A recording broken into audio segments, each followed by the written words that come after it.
হরি বল।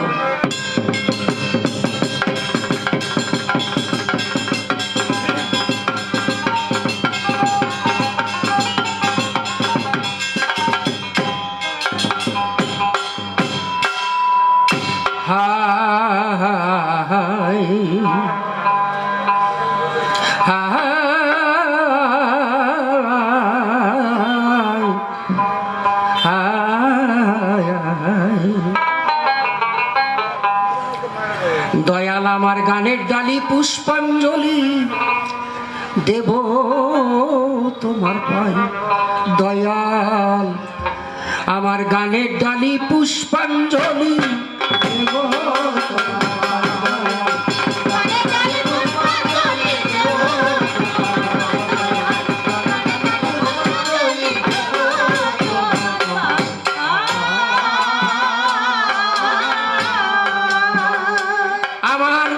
নাই ভক্তি বল নাই নয়ন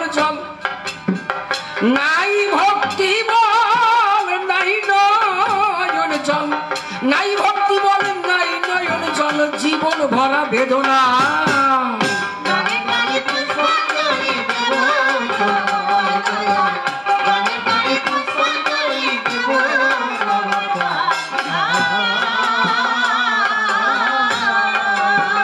ওই আমার নাই ভক্তি বল নয়নের জল, আমার নাই ভক্তি বল নয়নের জল, নাই ভক্তি বল নয়নের জল, জীবন ভরা বেদনা।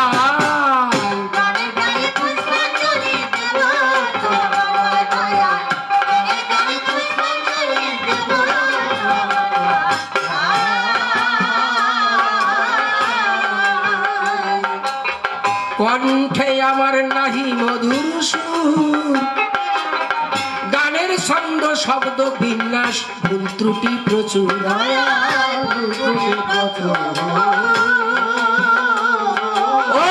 কণ্ঠে আমার নাহি নাহি মধুর সুর,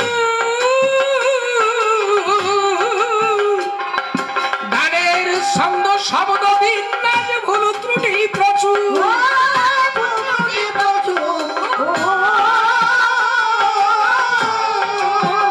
ওই আবার কোন রাগে বসন্ত বিধুর, কোন রাগে বসন্ত বিধুর, কোন রাগে বসন্ত বিধুর, কোন সে রাগে প্রাণ জুড়ায়।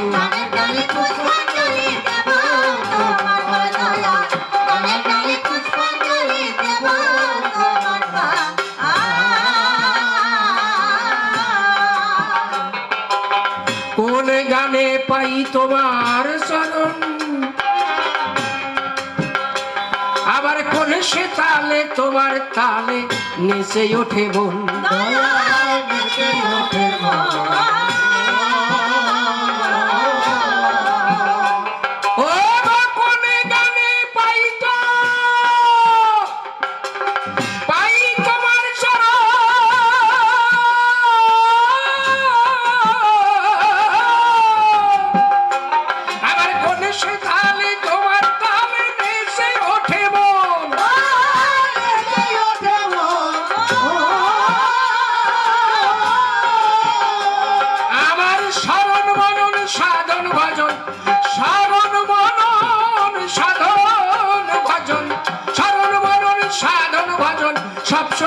গীতিকা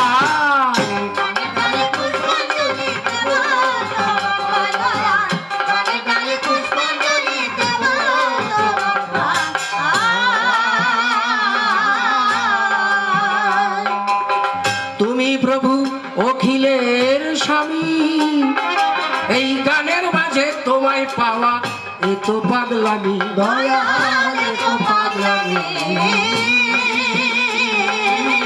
তুমি প্রভু অখিলের স্বামী, গানের মাঝে তোমায় পাওয়া এত পাগলামি। দয়াল এত পাগলামি, ও তবু আশায় বুক বেঁধেছি আমি, আশায় বুক বেঁধেছি আমি, আশায় বুক বেঁধেছি আমি, যদি আসো করুণার।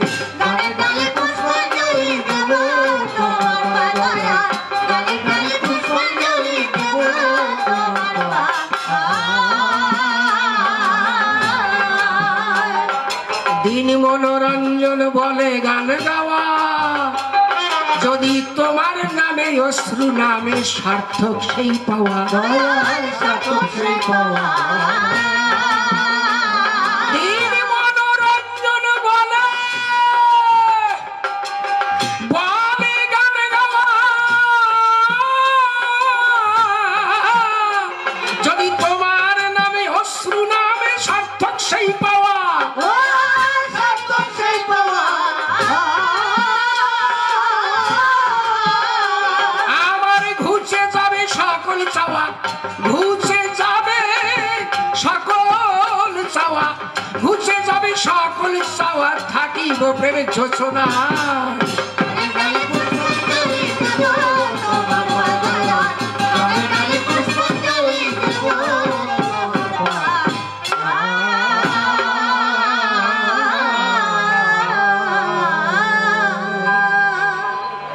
আগে স্মরণ করি পরমে চার গুণ বর্ণিয়া শেষ বেদে করতে নারে, স্মরণ নিলে যাহার পায় ব্যাঘাত বিঘ্ন দূরে যায়, বারে বারে প্রণাম করি তারে। পরে বন্দী মায়ের চরণে যে পদ স্মরণে ভব সিন্ধু তরণের পরম উপায়, যে পদ ভাবিলে পরে মানবের সব দুঃখ হরে, জীবগণে ধ্রুব মোক্ষ পায়। যাকে মন শিক্ষা শেষ করে মূল বক্তব্যের সূত্র ধরে সবাবারে হলাম দণ্ডায়মান, কবি গানে শুনবার আসে যত সুধী ভক্ত সভা পাশে, এক এক করে প্রত্যেক ভক্ত ভক্তার চরণে আমার ভক্তিযুক্ত প্রণাম করি দান। আশীর্বাদ করবেন সবে যার দ্বারাই কবি গান হবে। যদি ভক্তবৃন্দ সবে আশিস করে আমারও মাথায়, ভক্ত ভক্তার আশিসের মধ্য দিয়ে ঈশ্বরের করুণা আছে চোয়াইয়া, তাই ভক্তদের ভগবান জ্ঞান করিয়া প্রণাম করি এই সব ভক্ত ভক্তার পায়ে। আপনার আমার কথা নেবেন, পুত পবিত্র আশীর্বাদ দেবেন, এই নিবেদন রইল আপনাদের পায়। এইবার এই প্রসঙ্গ দিয়ে ছেড়ে আলোচনা সূত্র ধরে যাব আমার কাল্পনিক ভূমিকায়। ভূমিকায় যাওয়ার আগে যে কথা আমার মনে জাগে, জানাই সেই সবিনয় নিবেদন। এই যেখানে কবি গান করি বলি সভাস্থান, আমার পক্ষে নূতন অনুষ্ঠান এখানে নয় কখন। আমি বলি আপনাদের ঠাই এখানে আরো কয়েকবার গান গাই। কর্তৃপক্ষ করেছিলেন আকর্ষণ, সেই কর্তৃপক্ষ যখন দিলেন টানে গাইতে এলাম কবি গান, আবার এবার হইয়া আগুয়ান দাঁড়ালাম সবার সন্নিধান। আপনার আমার কথা নেবেন, পুত পবিত্র আশীর্বাদ দেবেন, এই নিবেদন করি জানি আপনাদের স্থান। এইবার এই প্রসঙ্গ দিয়ে সেটি আলোচনার সূত্র ধরি আমার ভূমিকার মধ্যে আমি যেতে চাই। চরণ ধরে করিব না বাবা, মাইক্রন তোমরা গন্ডগোল করবেন না, একটু নীরব হইয়ে সবার মধ্যে তোমাদের বসা চাই। আস্তে তোমাদের গরিব না, তোমরা গন্ডগোল করবা না। দ্বন্দ্বকাব্যে দিলাম না আমরা দুইজন, গন্ডগোল করলে পরে গন্ড থাকলে সংসারে মালটুক যাবে সরে, এই জন্য নীরবতার বিশেষ প্রয়োজন। যাও কর্তৃপক্ষ এমনি করে দাঁড়িয়ে সবার পরে বৈদ্যনাথ মন্দির করে ঠাকুরের বিগ্রহ করিয়া প্রতিষ্ঠা দান, শোনেন যত দেরি নরে প্রতি বছর এমনি করে মিলাইয়েছেন এই মধুর অনুষ্ঠান। তাই ঠাকুরের বাণী প্রচারিতে কর্মপন্থা নিয়ে হাতে প্রতি বছর এমনি করে শুনে এসে মধুর কবি গান। শোনেন যত জ্ঞানী নরে যারা অনুষ্ঠান করেছে সবার পরে অবশ্য হয়েছে তাদের মহতীয় প্রাণ। তাই যারা হেন মধুর অনুষ্ঠান করে অবশ্যই মহৎ মানুষের সংসারে। তাই সবাই দাঁড়িয়ে আমি দিল মনোরঞ্জন, আমি ঘুরে বলি সবার সম্প্রতি যারা এই অনুষ্ঠানের হোতা তাদের প্রতি আমার শ্রদ্ধার্ঘ্য করিলাম জ্ঞাপন। যাক, এ প্রসঙ্গ গেল হইয়া একজনই বেশি কইয়ে, এইবার ভূমিকার মধ্যে করিব গমন। মহাভারতকারী আলোচনা শুনবেন যত জ্ঞানী জনা, একদিকে মহামুনি নারদ আর একদিকে কৃষ্ণ নারায়ণ। নারদ আর কৃষ্ণের সাথে আলোচনা হবে সভাতে, আপনারা জ্ঞানীবর্গ সভাতে করিবেন শ্রবণ। তার আগে আমার ভূমিকা একটু করেছি পত্তন। এই নারদ মুনি বলে কারে করি বলি সবার ধারে, এদিকে দোকানের মধ্যে গন্ডগোল একটু বেশি হয়ে যায়, কারণ আপনাদের আছে না পেছনে বসে গন্ডগোল করে, ওরা চিন্তা করে অন্তরে আমাদের গন্ডগোল বোধহয় ওরা শোনে না। এই জন্য জোরে জোরে কথা বলে, খুলি বলি সভা তলে। আর রাস্তা দিয়ে যাচ্ছে দলে দলে, মিথ্যা কথা নয়। আমি বলি সবার পরে থাকেন একটু ধৈর্য ধরে। তাহলে নারদ মুনি সম্পর্কে আপনারা অবগত সবচ নয়। যে জন্য নারদ মুনি মুনির মধ্যে শিরোমণি। আবার কেউ বলে তত্ত্বখানি মিথ্যা কথা নয়।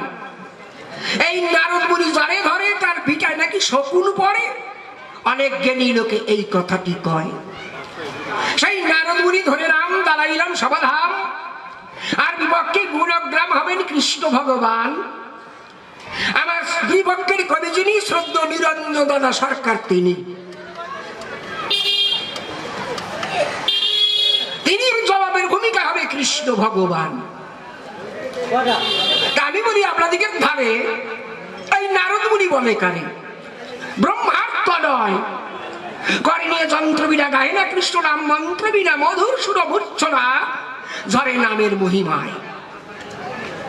একদিন নারদ মুনি মনে ভাবে গোবিন্দকে দেখতে হবে। মনের পুলকে যখন গোলকপুরে যায়, গিয়ে দেখে গোলকের ঠাই, সেখানে আমার গোবিন্দ নাই। অবশেষে ভাই বৈকুণ্ঠে দিল দর্শন। বৈকুণ্ঠে যখন গেল নারদ মুনি দেখতে বলো সেখানে শূন্য সিংহাসন। সবাই ডাকে দিয়া বলে গোবিন্দকে দেখতে হবে, অবশ্যই বৃন্দাবনে করিবে গমন। নারদ মুনি বৃন্দাবনে চলে এলো, সেখানে দেখতে পেল সেখানে শূন্য সিংহাসনে কৃষ্ণ লীলা করে গেছে। খুলি বলি সবার কাছে, সবাই বলে দ্বারকায় হয়েছে রাজা কৃষ্ণ নারায়ণ। নারদ মুনি দ্বারকায় গেল, গিয়ে সেখানে দেখতে পেল দ্বারকার রাজত্ব শেষ হয়ে যায়। কৃষ্ণ কি চিন্তা করে গিয়ে সেই প্রভাসের তীরে যজ্ঞ করছে, প্রভাস নদীর কিনারায়। নারদ যখন যজ্ঞে গেল, গিয়ে তখন দেখতে পেল যজ্ঞ শেষ হয়ে যায়। কৃষ্ণের বংশ যারা ছিল এক এক করে মারা গেল। ওই যে কৃষ্ণ লীলদল মনোদুঃখে নিম্ব বৃক্ষে উঠেছে মহাশয়।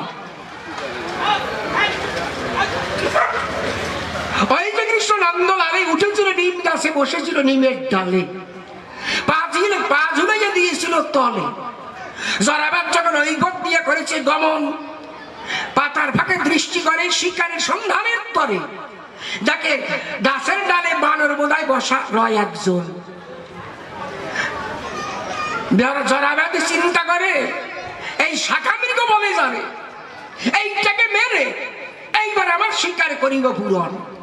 এই বলে সাত নালা বান ধরে নলে নল যোগ করে আস্তে আস্তে স্বর ঢুকাইয়া যখনই করেছে সন্ধান, ওই যে কৃষ্ণ কালো শশী বসেছিল নিমের ডালে আসি, হঠাৎ ডাল খসি নিম্ব তলে হলো চিৎপটান।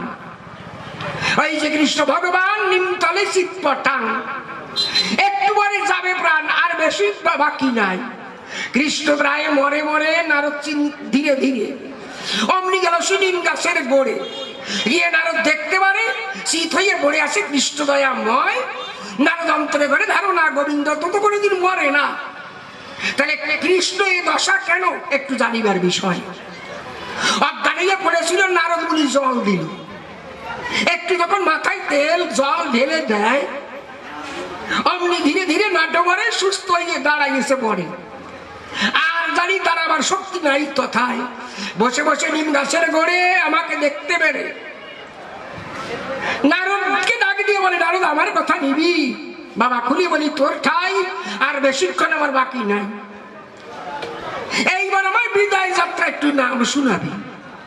আমি করেছি বর্ণনা, তাড়াতাড়ি তোমারে সারবো না। ও কৃষ্ণ গেলে শোনা, সর্বশাস্ত্রে শুনতে পাই তোমার জরা মরা নাই। হে সামান্য জরাবাদের স্বরের ঘাই, কি জন্য তোমার এই মরণ? এই কথা জানবার তরে আমি দেব প্রশ্ন করে, আমার জবাব না দিয়ে তুমি মরবা না কখন। এইখান থেকে আলোচনা শোনেন যত জ্ঞানী জনা। এইবার আমি আর মনোরঞ্জন সরকার নাই। এইবার নারদ মুনি নামকে ধরে দাঁড়িয়ে সভার পরে আমার বিপক্ষ কবিকে কৃষ্ট করে এইবার অন্তরের আমার প্রশ্ন দিয়ে যায়। এইবার আমার প্রশ্ন পত্তন শোনেন যত জ্ঞানীজন। এইবার করবো সংযোজন। হে গোবিন্দ নারায়ণ, তুমি আমার কথা নাও। সর্বশাস্ত্রে শুনতে পাই তোমার জরা মরা নাই। বেদেও বলেছে তাই। বেদের প্রকৃষ্ট ভাষণ কি বললেন? ন জায়তে মৃয়তে বা কদাচিৎ নায়ং কশ্চিৎ ন বভূব কশ্চিৎ।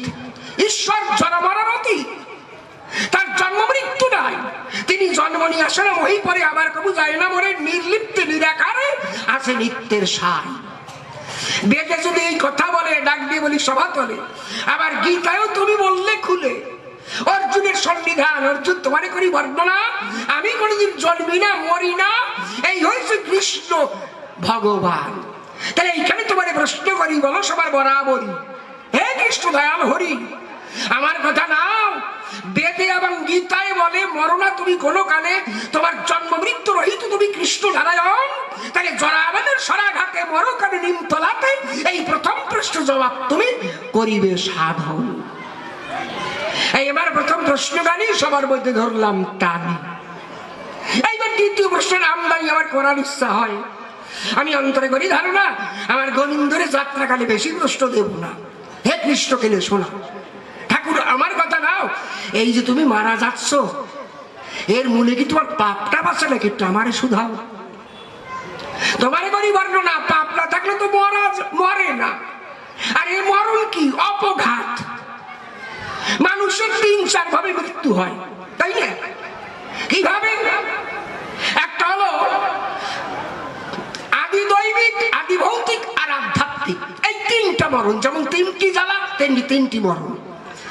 আদি দৈবিক বলে কারে খুলে বলি সবার ধারে, অর্থাৎ দৈব দুর্যোগ দুর্বিপাকে পড়ে মানুষ মারা যায়। যেমন বজ্রপাত, বিনা মেঘে বজ্রপাত, কেউ বা গাছের ঢাল পড়ে মরে, কেউ বা রেল লাইনে কাটা পড়ে, জলে ডুবে মরে, এটা দৈব দুর্বিপাক কয়। আবার প্রকৃতির নিয়মে মরে যারা, এটা হলো শোনেন যত জ্ঞানী যারা, আদি ভৌতিক ক্রিয়া ধারা এর বিশ্বে কয়।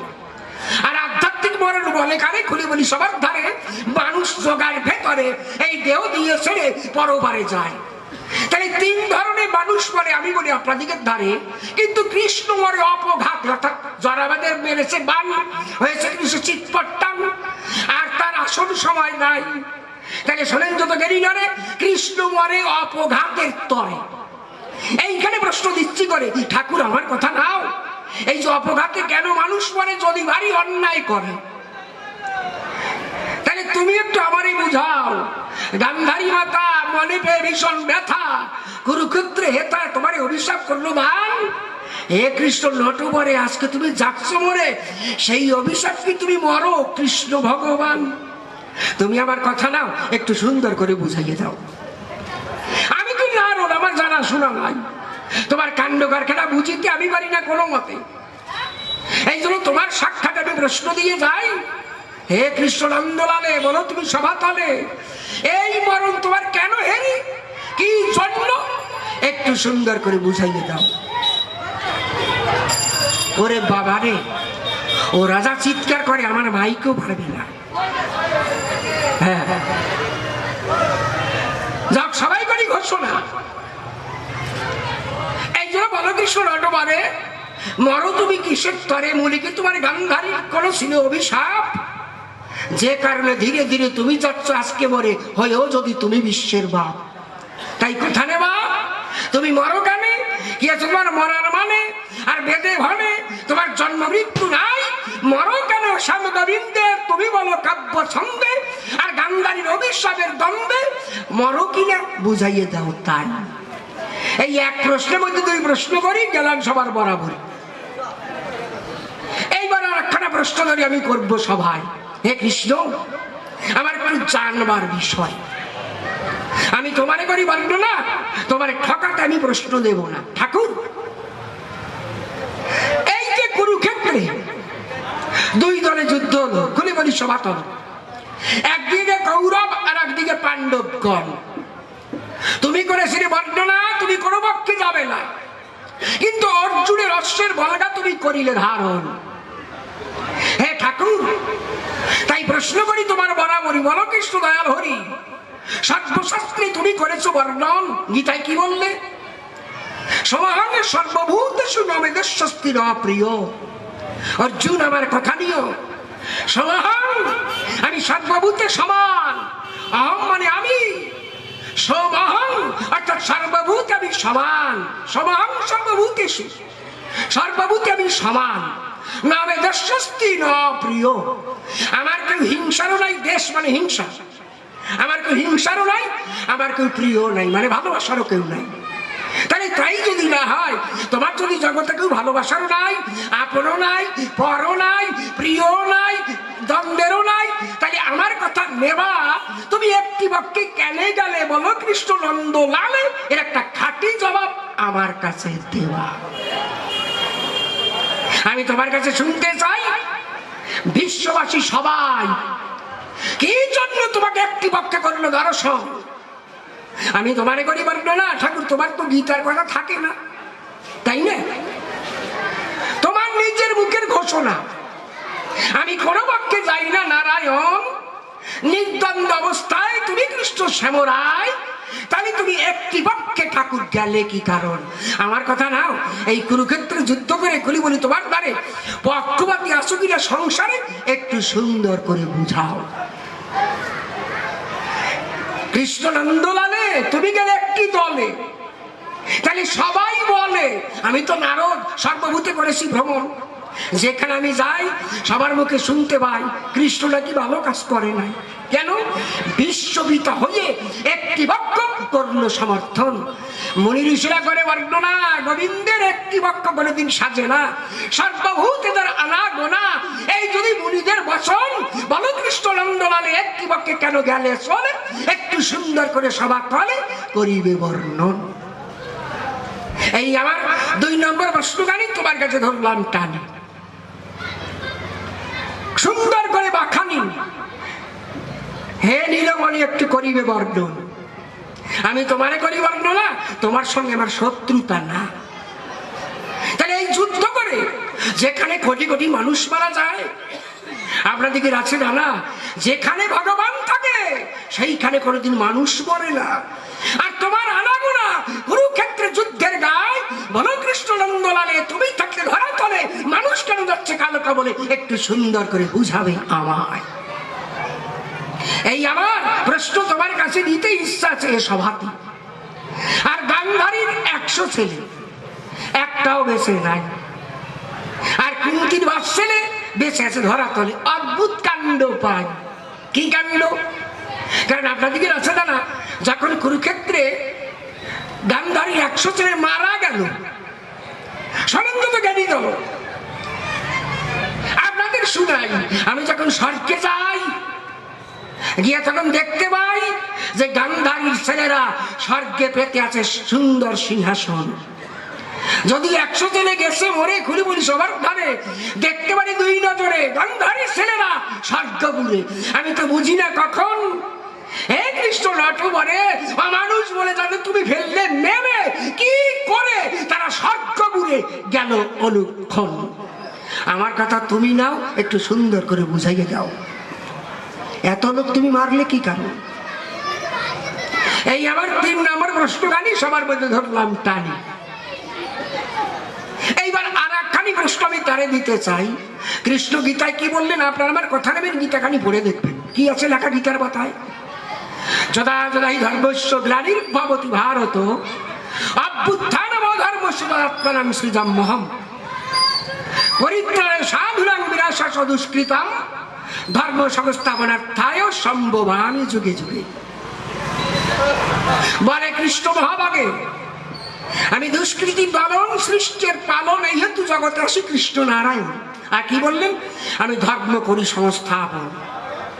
তাই বললেন কোথায় বসে? কুরুক্ষেত্রে বসে। এই কুরুক্ষেত্রে যুদ্ধের মানে কি? মানুষ মারা। লক্ষ্য রাখবেন, তাহলে লক্ষ লক্ষ মানুষ মারা যায়। আমি বলি আপনাদিকে ধারে এই কুরুক্ষেত্রে যুদ্ধের ভেতরে প্রায় 40 লক্ষ মানুষ মরে, প্রায় 40 লক্ষ জীব মারা যায়। তাহলে এত মানুষ যখন মরে, আমি বলি আপনাদিকে ধারে ভারতবর্ষে তখন কত মানুষ? ভিড় শূন্য প্রায় হয়ে যায়। বলি সবার ঠাই মানুষ বলতে ছিল না ভাই, কয়েক প্রায় 40 লক্ষ মানুষের কাছাকাছি এরা মারা যায়। হে গোবিন্দ, একটু তোমার সঙ্গে করবো না দ্বন্দ্ব, আমার যদিও না হয় পছন্দ, তোমার কাছে শুনি আনন্দ আমি পেতে চাই। এত মানুষ যেখানে মারা যাবে, চিন্তা করো সাম্যদমে মানুষ মেরে কোন ধর্ম দান করো, আমি তার জবাব চাই। কারণ আপনাদিকে আছে দাদা, মানুষের জন্য ধর্ম, ধর্মের জন্য মানুষ না, তাই না? ধর্ম কাদের জন্য? মানুষের জন্য। কিন্তু মানুষের জন্য ধর্ম, ধর্মের জন্য মানুষ না। কারণ মানুষ যদি না থাকে ধর্ম থাকে না, তাহলে মানুষ থাকলেই ধর্ম থাকে। এই জন্য খুলি বলি, আজ তোমাকে আমার কথা নাও, এই লক্ষ লক্ষ মানুষ মেরে বীর শূন্য করে ভারতের কি ধর্ম দান করো আমারে বুঝাও। এই ছোট্ট একটা 4 নম্বর প্রশ্ন ধারে করলাম দান। আমি অন্তরে করি ধারণা, আর বেশি বলবো না, প্রথমবার তার বেশি বলবো কেন। তবে এর মধ্যে আর একটা প্রশ্ন দিতে চাই। সেই প্রশ্নটা কি? হে গোবিন্দ, আমার কথা নেবা, এই লীলা সাঙ্গ করে তুমি যাবে কোথাকারে, কোন লীলায় গিয়ে কি তত্ত্ব দেবে একটু আমারে বুঝাবা। কারণ আমি তো আগামী লীলা জানতে চাই। হাঁটো তো বোধ বরাদ্দ কিছু নাই, এদিকে মাইক ঠিক থাকে না, বোঝো না? তুমি নড়ো, মাইকও নড়ে, আমার মুখ যায় সরে, আমি যাবো কোথাকারে, যাওয়ার জায়গা নাই। এই জন্য আমি বলি আপনাদিকে ধারে আর একটা ছোট্ট প্রশ্ন দিয়ে যাই গোবিন্দের ধারে, এই লীলা দিয়ে ছেড়ে তুমি যাবে কোন নগরে, কি জন্য, সেই যুগে তুমি কি ধর্ম করবে দান, গোবিন্দ কথা নিয়েও সুন্দর করে বুঝাই দিও। দিলাম প্রশ্ন এই 5 খান। এই ছোট্ট ছোট প্রশ্ন দিয়ে যাই, অন্তরে করি ধারণা, আর বেশি দেবো না। তবে যদিও ছোট্ট প্রশ্ন, মন করি সতৃষ্ণ। এই ছোট্ট কিন্তু ছোট্ট থাকবে না, এ যত তলাবে তত বেলাবে। আমাকে বাড়ির ধারে পিতাম্বরীর মতো, আমাকে বাড়ির পাশে, মানে পাকিস্তানের কথা বলছি, বাড়ির পাশে এক পিতাম্বর। আমি দেই সেই খবর, পিতাম্বর মানে লোকে তারা ডাকতো কি বলে জানেন? পিতাম বাড়িয়ে কইয়ে, বাড়িয়ে কইয়ে ডাকতো কেন? বাড়িয়ে বোঝেন তো? হ্যাঁ, আর যশোরের লোক, খুলনার লোক বুঝবেন না কেন? বাড়িয়া মানে খাটো, ওর নাম কি পিতাম্বর, লোকে ডাকে কি কইয়ে? পিতাম বাড়ি কয়ে। খাটো কত লোক জানেন? প্রায় 18 ইঞ্চি হাতের, 1.25 হাত লম্বা, এত বড়, 1.25 হাত পিতাম বাড়ি। ওই দেখবেন সার গাছের তলে 2-1 দেখা যায়, ওরা খালি খালি ওরে কি কয়? জোকা। ওই কায়দার কি বুঝেছেন? 1.25 হাত লম্বা। ওই পিতাম্বর একদিন খেপিছে, খেবলা জাল দিয়ে 12 হাত 5 খেবলা খাওয়াইয়ে গঙ্গা থেকে মাছ ধরবে। গ্রামে একটা সারা পড়ে গেছে, একজন আর একজনকে বলছে, শুনছিস বলে কি? পিতাম্বরিয়ে 12 হাত 5 খেবলা খাওয়াইয়ে গঙ্গা থেকে মাছ ধরবে, চল তো দেখে আসি। গ্রামের সমস্ত মানুষ টের পাইছে, পিতাম্বরের জাল খাওয়ানো দেখতে আইছে। তা পিতাম্বর জাল খাবে বলে ঘর থেকে 12 হাত 5 খেবলা মাথায় নিয়ে যখন ঘর দরজা দিয়ে বেরোয়, উঠান দিয়ে আটা দিছে, সবাই চেয়ে দেখে ভাই পিতাম্বর নাই। মনে হয় যেন এক গাছি জাল হাঁটিয়ে চলে যাচ্ছে। এখন করবে কি? পিতাম্বরের জাল খাব দেখতে হবে। ও জাল নিয়ে কষ্ট কষ্ট নদীর কাছে গেছে। একজন মাঝি ছিল, নৌকা বাচ্চা লাগছে, নৌকা দিক নিয়ে আয়, লেখা জালে খেপ দেবো।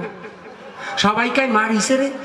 ওরে 12 হাত 5 খেবলা, 3.5 হাত বড় বড় মদ্রা, তাই মেলাতেই পারে না।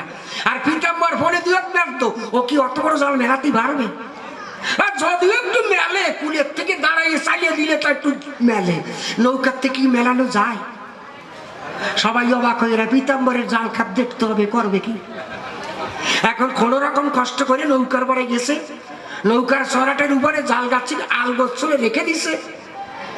নৌকা যে ভাইয়ে দিচ্ছে, সে বলছে কোথায় খাপ দেবা? ওই যে মাছ, ওইখানে নিয়ে যা। মাছ নদীতে গিয়ে গেছে, এইখানে রাখ।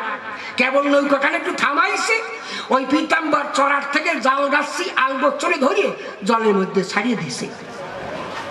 ছাড়িয়ে দিয়ে জলের যে দড়ি, দড়ি ধরে খায় কুলের দিক নিয়ে যা, কুলের দিক নিয়ে যা।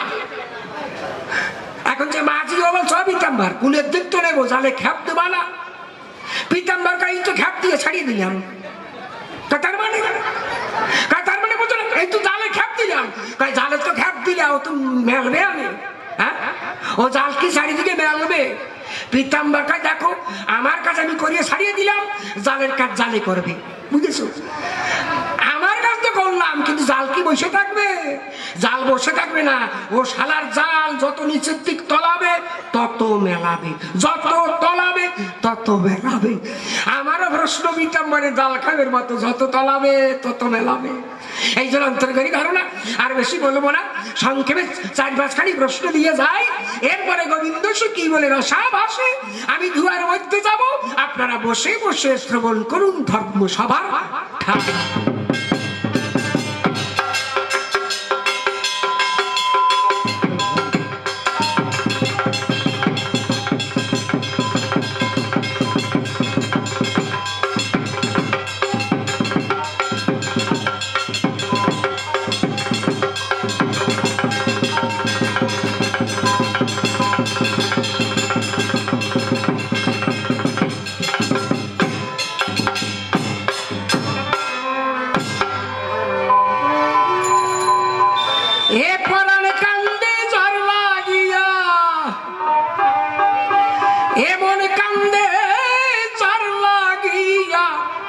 আমার বন্ধু বিনোদিয়া কবে আসবে বাঁশরি বাজাইয়া?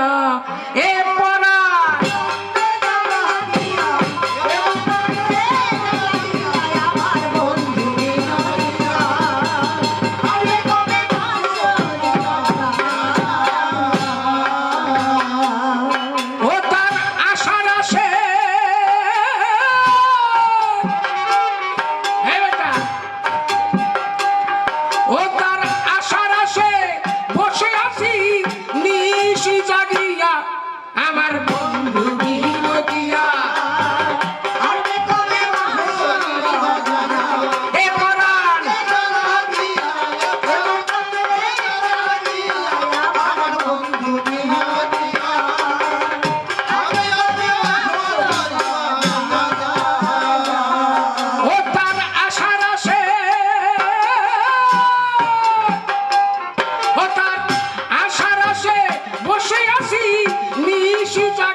দিনে শুতে গেথে ফুলের মালা, চোখের জলে কুসুম তুলে ভরিয়াছি ঢালা।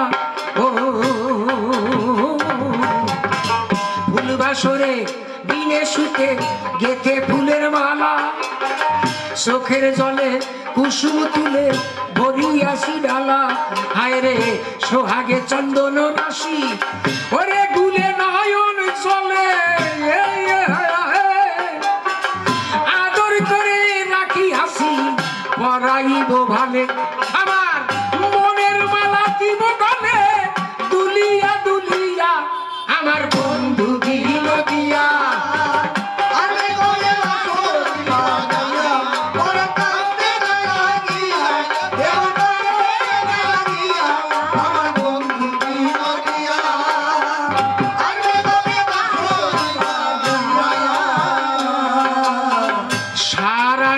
জেগে জেগে প্রহর ধ্বনি, হাত ছানি দিয়ে ডাকে ভোরের আগমনী।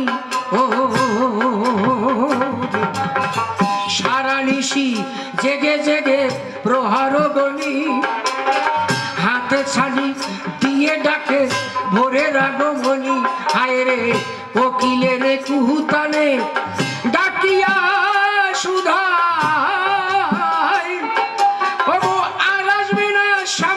পাখি বাসরানি নাই ও তবু বুঝবানে নাই অবুঝিয়ায় থাকি পাঠাইয়া আমার বন্ধু বিনোদিয়া।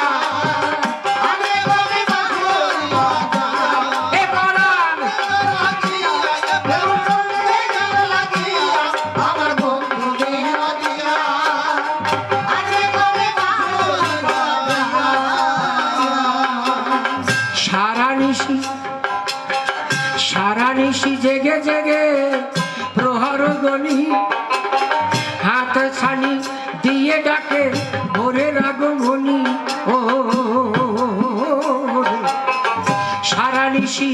জেগে জেগে প্রহার ধ্বনি, হাত ছানি দিয়ে ডাকে ভোরের আগমনী। হায় রে কোকিলের কুহুতানে ওরে ডাকিয়া সুধায়, আর আসবে না শ্যাম সুখ পাখি বাসরাগি নাই। ও তবু বুঝবানে না অবুঝিয়ায় থাকি পচাইয়া আমার বন্ধু দিল দিয়া।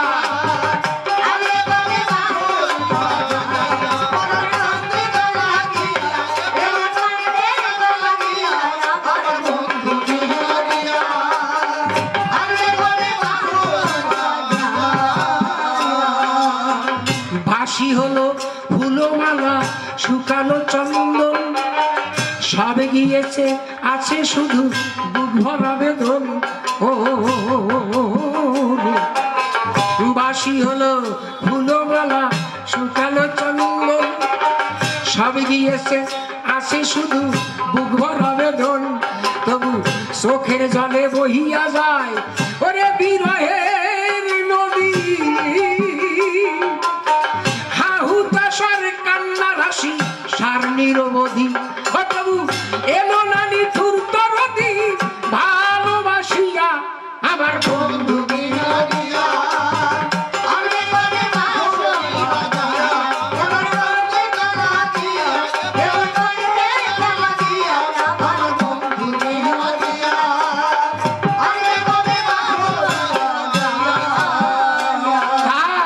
ভালোবাসায় নাই রে মিলন শুধু যে বিরহ, আগে জানলে তারে কিয়া ভালোবাসে কেহ। ও তার ভালোবাসায় নাই রে মিলন শুধু যে বিরহ, আগে জানলে তারে কিয়া ভালোবাসে কেহ। তবু তারই লাগি বাসর সাজি ওরে বসিব বিজনে, আমার জীবন যৌবন মন প্রাণ সপিব চরণে। এদিন মনোরঞ্জন সেই লাগনে থাকবে আশা দিয়া আমার বন্ধু দিল দিয়া।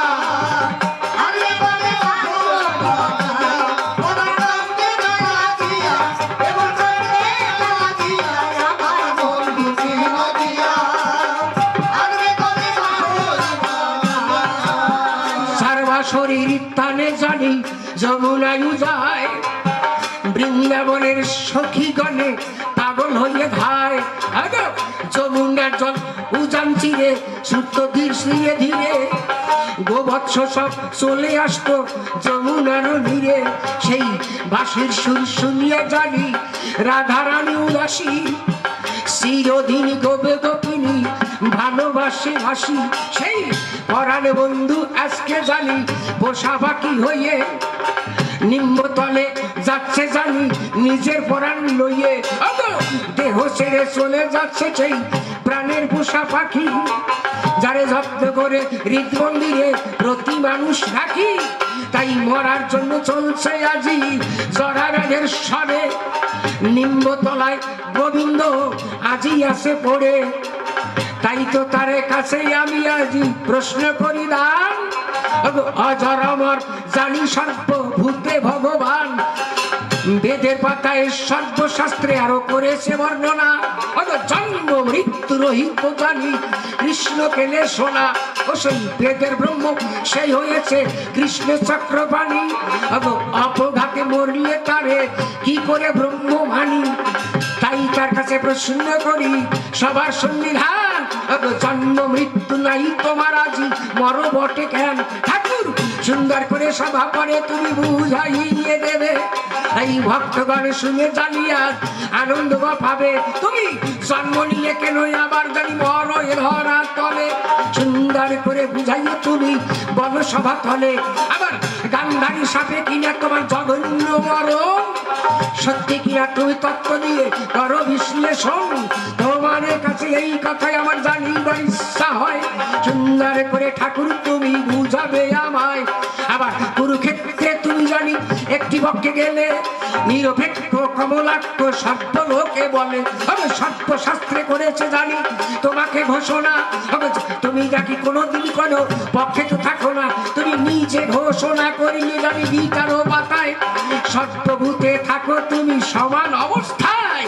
তাই যদি গীতার কথা তোমার মুখে হয়, একটি পক্ষে কেন গেল বলো দয়াময়। হবে গান্ধারী শত ছেলে কানের ঘরে গেল, কুন্তির বাস ছেলে বাঁচিয়া যে রলো, কিন্তু স্বর্গপুরে গান্ধারীর ছেলে কেন যায়? হবে সুন্দর করে তত্ত্ব দিয়ে বুঝাবে আমায়।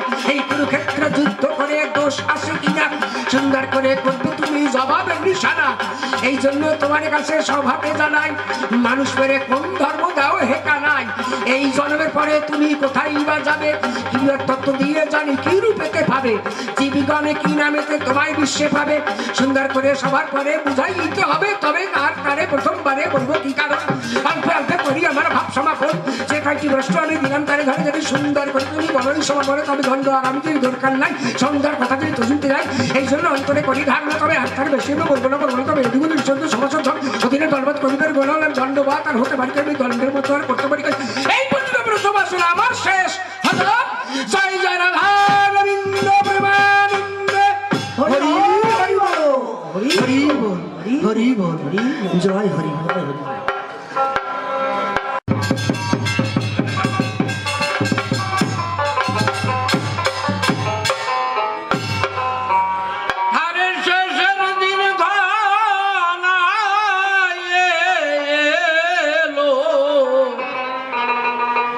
আমি পেলাম না দেশের সন্ধান,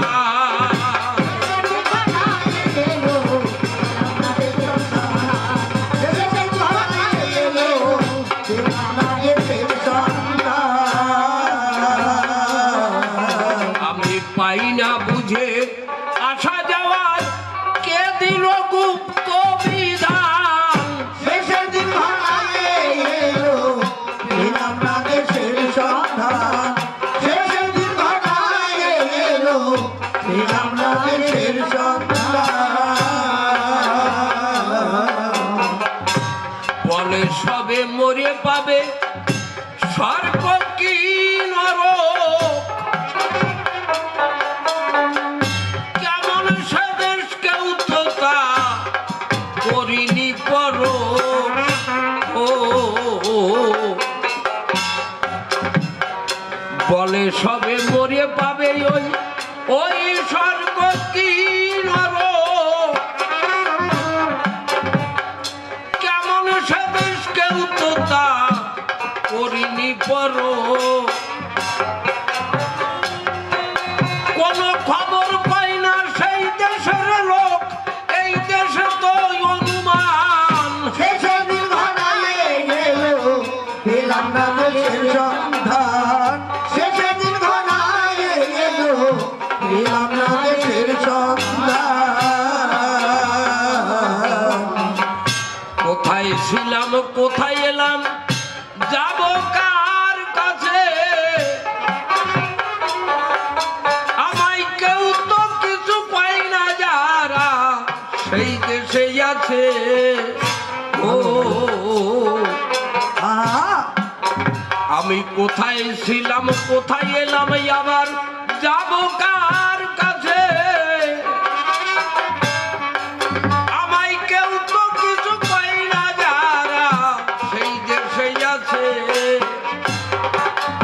এত ভালোবাসা সব কি মিশে মুছে গেল প্রাণের টান। শেষের দিন ঘনায় এলো, পেলাম না দেশের সন্ধান। শেষের দিন ঘনায় এলো, পেলাম না দেশের সন্ধান। কে ভাই আমি কেন ভাই আমায় আমায় তারে ত্রিতাপে,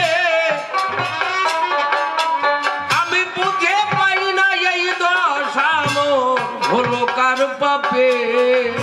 ও এই যে গানের ভাষা, এটা অনন্ত জীব জগতের জীবন দর্শন কিংবা জীবন জিজ্ঞাসা।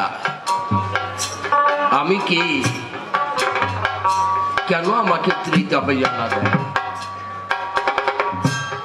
আমি ছিলাম কোথায়, এসেছি কোথায়, আবার যাব কোথায়? এই প্রশ্ন কেউ নিজেকে কোনোদিন করে দেখেন? আমি কি? এই প্রশ্নটা করেছিলেন শ্রীমন মহাপ্রভুর কাছে কাঠিধামে বসে সনাতন গোস্বামী। কিন্তু কোন মানুষ নিজেকে জিজ্ঞেস করেন আমি কে, আমি ছিলাম কোথায়, এসেছি কোথায়, এরপরে আবার কোথায় যাব? এই প্রশ্ন করে যদি উত্তর জানা যায় তাকে বলে আত্মতত্ত্ব জ্ঞান। এই আত্মতত্ত্ব জ্ঞান হলে তার আর সাধন ভজনের প্রয়োজন হয় না। আমরা এই জগতে, জড় জগতে কত দুঃখ কষ্ট শোক তাপ এসব ভোগ করি। কেন ভোগ করি? আমাদের বিশ্ববরেণ্য কবি রবি ঠাকুর লিখেছেন, জগতের আনন্দ যজ্ঞে আমার নিমন্ত্রণ, তাই তো আমি এসেছি এই ভাবে, আমার মাঝে তোমার লীলা হবে। আমরা যদি আনন্দ যজ্ঞে এসে থাকি, এখানে শোক তাপ দুঃখ জ্বালা যন্ত্রণা এসবগুলো ভোগ করে কেন মানুষ? তাহলে কি রবি ঠাকুর মিথ্যে কথা লিখলেন নাকি? এর একটাই মাত্র কারণ, মানুষের আমিত্ব বোধ, অহমিকা যাকে বলে। এই যে আমি করি, আমি খাই, আমার গাড়ি, আমার বাড়ি, আমার বউ, আমার ছেলে, আমার মেয়ে, এই যে আমিত্ব বোধ, এর জন্য মানুষ দুঃখ কষ্ট ভোগ করে। শাস্ত্রীয় ভাষায় একে বলে বিবর্তবাদ। আমরা বলি আমার দেহ, কিন্তু এই দেহ আমার কথা শোনে না। আমার হাত, আমার পা, আমার চোখ, আমার কান, আমার নাক, আমার দাঁত, কেউ আমার কথা শোনে না। এ বাড়িটা কার বাড়ি? আমার বাড়ি। দাদা এক গ্লাস জল খাওয়ানো যাবে? বলছে আমাকে বাড়ির মধ্যে ঢুকতে দেয় না। বাড়ি আমার, কিন্তু ঢোকার অধিকার আমার নেই। তেমনি দেহ আমার, এই দেহে বার্ধক্য দেখা দিচ্ছে, ইন্দ্রিয়গুলি বিকল হয়ে যাচ্ছে, আমি ঠেকাতে পারি না, আমি মালিক। একেই বলে বিবর্তবাদ। আমরা তো বড় পাকা বাড়ি, 3 তলা 4 তলা বাড়ি তৈরি করে বলি কি, কয় বাপ বেটা মিলিয়ে কত কষ্ট করে এই বাড়ি তৈরি করেছি জানো? এটা ঠিক নয়। সবসময় মনে রাখতে হবে, এটা ঠাকুরের ঘর তৈরি হয়েছে, মন্দির তৈরি হয়েছে, আমি পাহারাদার মাত্র। কে ভাই আমি, কেন ভাই আমায়, আমায় জানে ত্রিতাপে। ত্রিতাপ কি? আধ্যাত্মিক, আদি ভৌতিক আর আদি দৈবিক। আধ্যাত্মিক জ্বালা কাকে বলে? বিস্ফোট মানে ফোড়া, কিংবা জ্বর হলো আপনার গায়ে, এই জ্বরের যে যন্ত্রণা, একে বলে আধ্যাত্মিক জ্বালা। আদি ভৌতিক কি? ভূতগণ কর্তৃক কেউ লাঠি দিয়ে আপনার মাথায় বাড়ি দিল, এই যে ভূতগণ কর্তৃক যে যন্ত্রণা, একে বলে আদি ভৌতিক। আর আদি দৈবিক কি? দৈব কর্তৃক। আপনি রাস্তা দিয়ে যাচ্ছেন, বজ্রপাত হলো আপনার মাথায়, এই যে ত্রিতাপ জ্বালা সব মানুষ ভোগ করছে।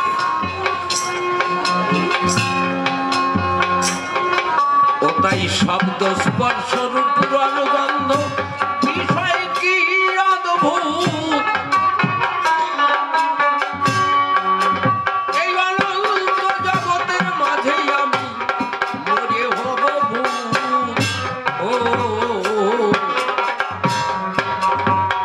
শব্দ স্পর্শ রূপুরর গন্ধ বিষয় কি অদ্ভুত, এই অনন্ত জগতের মাঝে আমি মরে হলাম ভূত। গিরিবানাদি কয় মরণের দূত, কেড়ে বুঝি নিবে প্রাণ। শেষের দিন ঘনাইয়ে এলো, পেলাম না দেশের সন্ধান।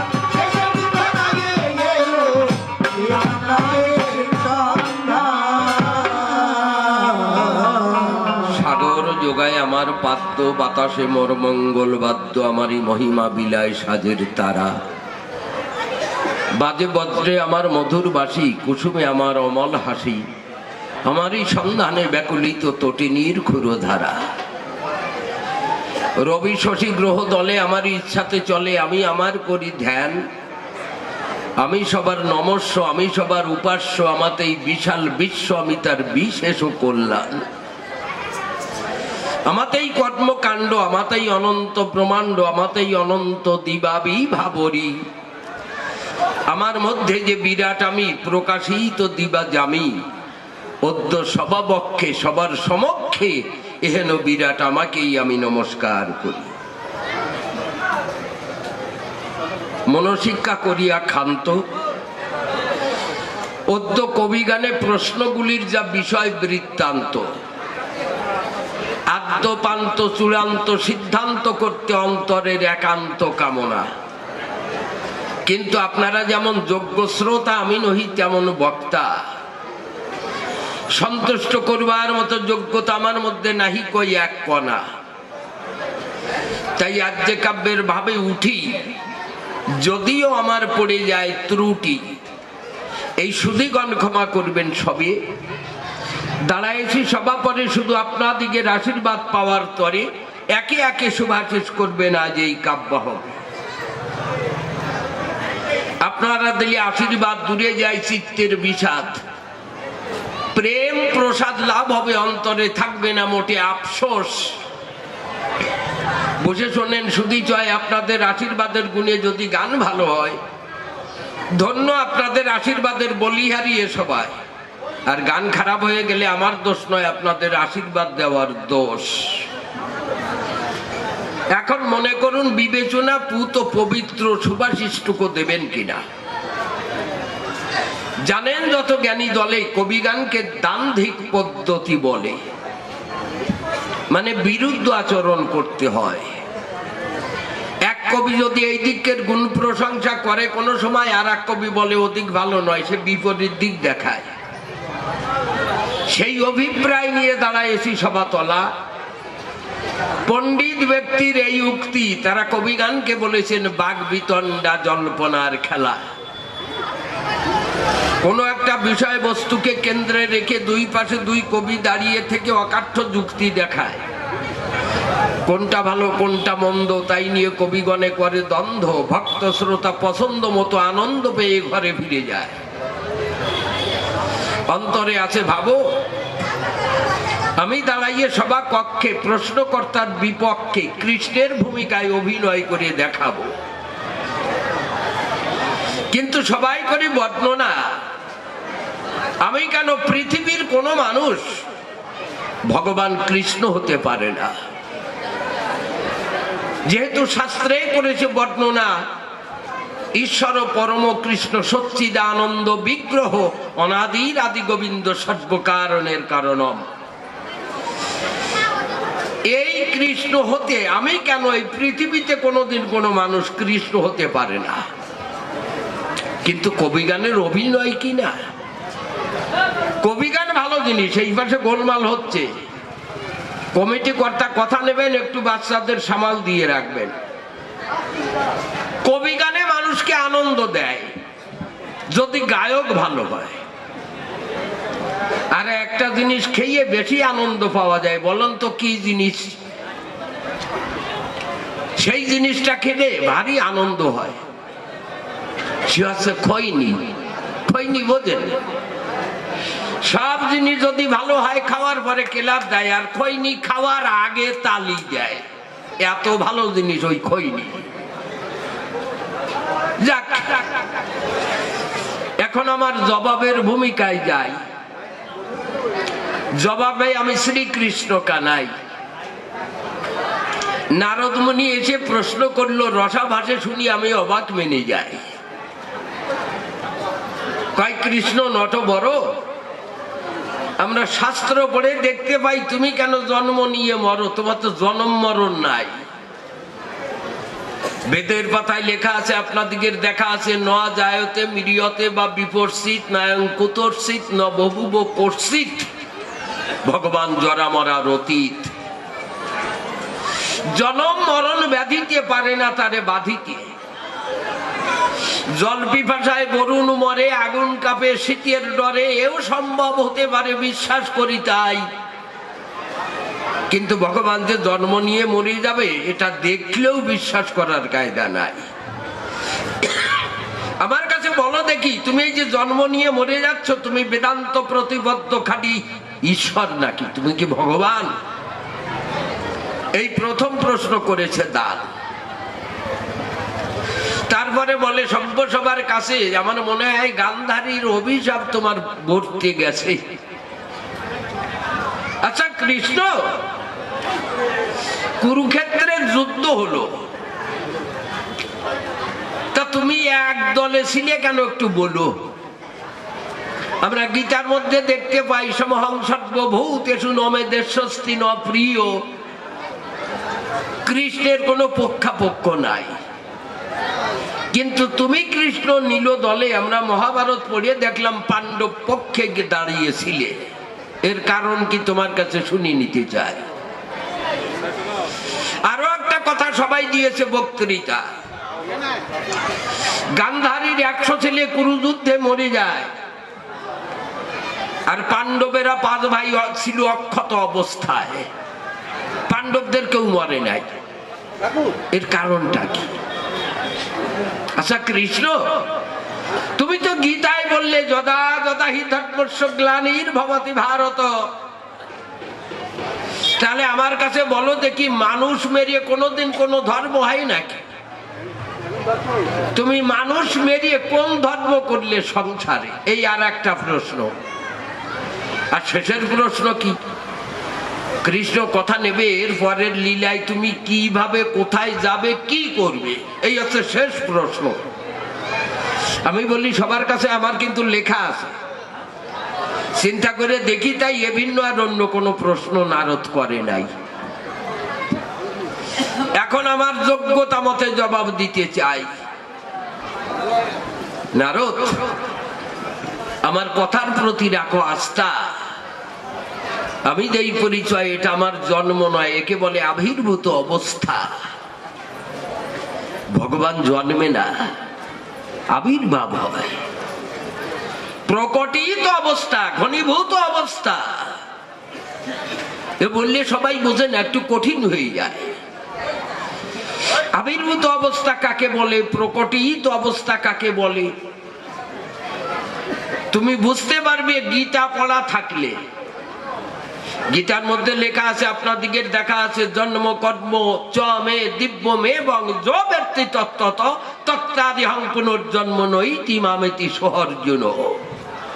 আমি অর্জুনকে বললাম, তাই অর্জুন, আমার জন্মও দিব্য, মরণও দিব্য, আমার জন্ম মরণ নাই। জন্ম কর্ম চ মে দিব্য মে এবং য ব্যক্তি তত্ত্বত, এই তথ্য যে ব্যক্তি জানে, জন্ম মৃত্যুর আবর্তনে তাকে পতিত হতে হয় না। ভগবান কোনদিন জন্মে না। আমি কৃষ্ণ বংশীধারী, আত্মমায়ায় দিব্য দেহ ধারণ করি। আমার কথা অস্বীকার করতে পারবেন কে বা? কৃষ্ণ অজনী সম্ভবা। চিন্তা করে দেখুন, তাই এই সাধারণ মানুষের মতো কোন নারী জরায়ু জঠর ভেদ করে কৃষ্ণ সংসারে আসে নাই, আবির্ভূত অবস্থা। আসলে এর জন্ম কয় না, জন্ম কারে কয়? জনক আর জননী প্রজনন প্রক্রিয়ায় যে সন্তানের জন্ম দেয় তাকে জন্ম কয়। জনক জননী মার বাবা, প্রজনন প্রক্রিয়ায় কিন্তু আমার কাছে বলো দেখি, ভগবান কৃষ্ণকে কেউ প্রজনন প্রক্রিয়ায় জন্মালো নাকি? হ্যাঁ, কেমন এই আবির্ভূত অবস্থাটা কেমন একটা দর্শন দিয়ে বলে যায়। দর্শন মানে ফিলোসফি। এই যে আগুন, আচ্ছা বলুন তো, যে আগুন দিয়ে মানুষ বিড়ি সিগারেট ধরাইয়ে খায়, রান্না করে, আলো জ্বালায়, এই আগুন থাকে কোথায়? আগুন সব জায়গায় আছে, নিষ্ক্রিয় অবস্থায়। আপনাদিকে আছে জানায় মাইকের স্ট্যান্ডে আগুন আছে, এই কাপড়ে আগুন আছে, এর কিন্তু দায়িকা শক্তি নাই বলে পড়ে না। কিন্তু কখন আগুন প্রকটিত হয়, কখন হাত দিলে আগুনে হাত পুড়িয়ে যায়, যখন প্রকটিত হবে, ঘনীভূত হবে, তখন হাত দিলে হাত পুড়িয়ে যাবে। ভগবান নিষ্ক্রিয় আগুনের প্রায় সর্বং খল্লিদং ব্রহ্ম। কৃষ্ণ নাই কোথায়? যেমন আগুন সব জায়গায় আছে, কৃষ্ণও ঠিক তেমনি আছে, গাছে মাছে, আকাশে বাতাসে, অনলে অনিলে, চির নভনীলে, ভূধর সলিলে গহনে, আছে বিটপিলতায় জলদের গায়ে, শশী তারকায় তপনে। ঈশ্বর নাই কোথায়? সর্বং খল্লিদং ব্রহ্ম।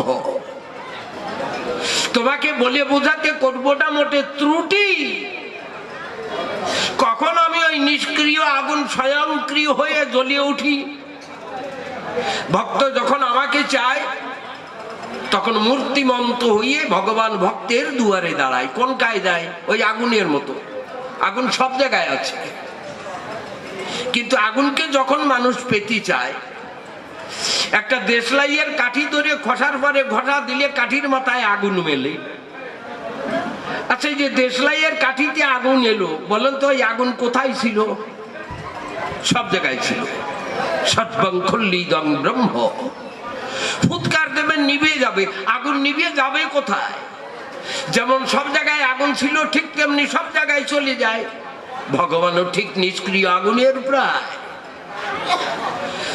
এই ভক্ত বিশ্বাস ভক্তি রূপ কাঠি হাতে ধরে প্রেমের বারুদ লাগাইয়ে তারপরে গুরুর চরণকে দেশলাইয়ের খসার মতো জ্ঞান করে যদি ঘর্ষণ করতে পারে কোনো ভাগ্যবান, তোমারে আর বললুব কত, কাঠির মাথায় আগুন আসার মতো ভক্তের দুয়ারে আবির্ভূত হইয়া দাঁড়াই ঠাকুর ভগবান। একে জন্ম কয় না, একে বলে আবির্ভূত অবস্থা। আর একটা যুক্তি দেখাই, একটা লজিক দেখাই। আচ্ছা, মায়েরা তো সবাই জানেন সকাল বেলায় পূব আকাশে সূর্য ওঠে নাকি? আপনাদের কেউটিয়ায় উত্তর দিক দিয়ে সূর্য ওঠে নাকি? পূব দিক দিয়ে ওঠে। সমস্ত দিগন্ত ছুটিয়ে বিকেল বেলায় পশ্চিম আকাশে সূর্য অস্ত যায়। কিন্তু আমার কাছে বলেন দেখি, সূর্যের ওঠা ডোবা আছে নাকি? নাই। বিজ্ঞান করেছে সিদ্ধান্ত দান, মহাশূন্যে সূর্য স্থির ভাবে দণ্ডায়মান, সূর্য নড়ে না। পৃথিবীটাকে কেন্দ্র করিয়ে ঘোরে, তাই না? তাহলে মানুষ দেখো কেন সূর্য উঠে ডুবে যাচ্ছে? দেখে কেন? অঘটন ঘটন পটিয়সী মায়া মানুষকে ভুল দেখায়। এটা যেমন আমি বলি সভা কক্ষে তোমাদের মতো মানুষের চক্ষে ভগবানের জন্ম নিয়ে মরে যাওয়া সূর্য উঠে ডুবে যাওয়ার মতন। আসলে তোমরা ভুল দেখো, ভগবান জন্মেও না মরেও না। একটা কথা মনে পড়ছে, বলবো তাহলে এটা লজ্জার বিষয়। হারামজাদার মানে হাটে হাড়ি ভেঙে দেওয়া হবে। বলবো? এই যে নারদ, এই লক্ষ্মী ছাড়া একদিন আমার কাছে বউ চাই। বউ কয়, কৃষ্ণ কথা লবা, তোমার তো অনেকগুলো বউ, আমার একটা বউ দেবা? তা মনে মনে ভাবলাম, হারামজাদা এ কি ধান চাল পাইছিস নাকি, না টাকা পয়সা পাইছিস? বউ হাওলাত চায়। আবার চিন্তা করি মনের কাছে, হয়তো চাটা করিয়ে খাওয়াবে, বউয়ের দরকার আছে, জামা কাপড় পরিষ্কার করাবে, বউয়ের দরকার আছে। তা ঠিক আছে, আমি একটু ঘুরাইয়ে বললাম, নারদ বউ তোমারে দেব, কথা লবা। আমি কৃষ্ণকে নিয়ে শোনা, যে বউটার ঘরে থাকবো না সেই বউটা ফাঁকা পেলে ধরে নিয়ে যাবা। এখন নারদ মনে মনে ভাবে, কৃষ্ণ একা কয়টা বউর ঘরে যাবে? 16,000 বউ, নিশ্চয়ই ফাঁকা থাকবে কেউ। এই চিন্তা করিয়ে হিয়াই নারদ মুনি বিকেল বেলায় হাজির দিল দ্বারকায়। আমার লম্বা ঘর বাঁধা, ছোট ছোট রুম করা, তার মধ্যে আমার বউ বরা। নারদ মুনি প্রথমেই একেবারে ফার্স্ট চান্স লাগাইছে, যেটা চেহারা ভালো, রুক্মিণী, ওইটার ঘরে গেছে। যে দেখে তাই কৃষ্ণ রুক্মিণী একই জায়গায় প্রেম আলাপ করছে। নারদ ভাবে সর্বনাশের মাথায় বাড়ি খায়। চাই কৃষ্ণ তো রুক্মিণীর ঘরে আছে, এইবার আমি সত্যভামার ঘরে যাই। খুলে বলে সবার কাছে। নারদ মুনি সেখান থেকে ফিরে এসে সত্যভামার ঘরে গেছে, যে দেখে কৃষ্ণ দাঁড়াই আছে। এখন নারদ ভাবে ব্যাপার কি রে, শালাই এই মাত্র রুক্মিণীর ঘরে দেখলাম, আবার সত্যভামার ঘরে। ও বুঝেছি। নারদ মনে করে অনুমান, কৃষ্ণ তো অন্তর্যামী ভগবান, আমি কোন বউটার ঘরে যাব মনে মনে ঠিক পাই, আর কৃষ্ণ যে আগের থেকে হাজির হয়।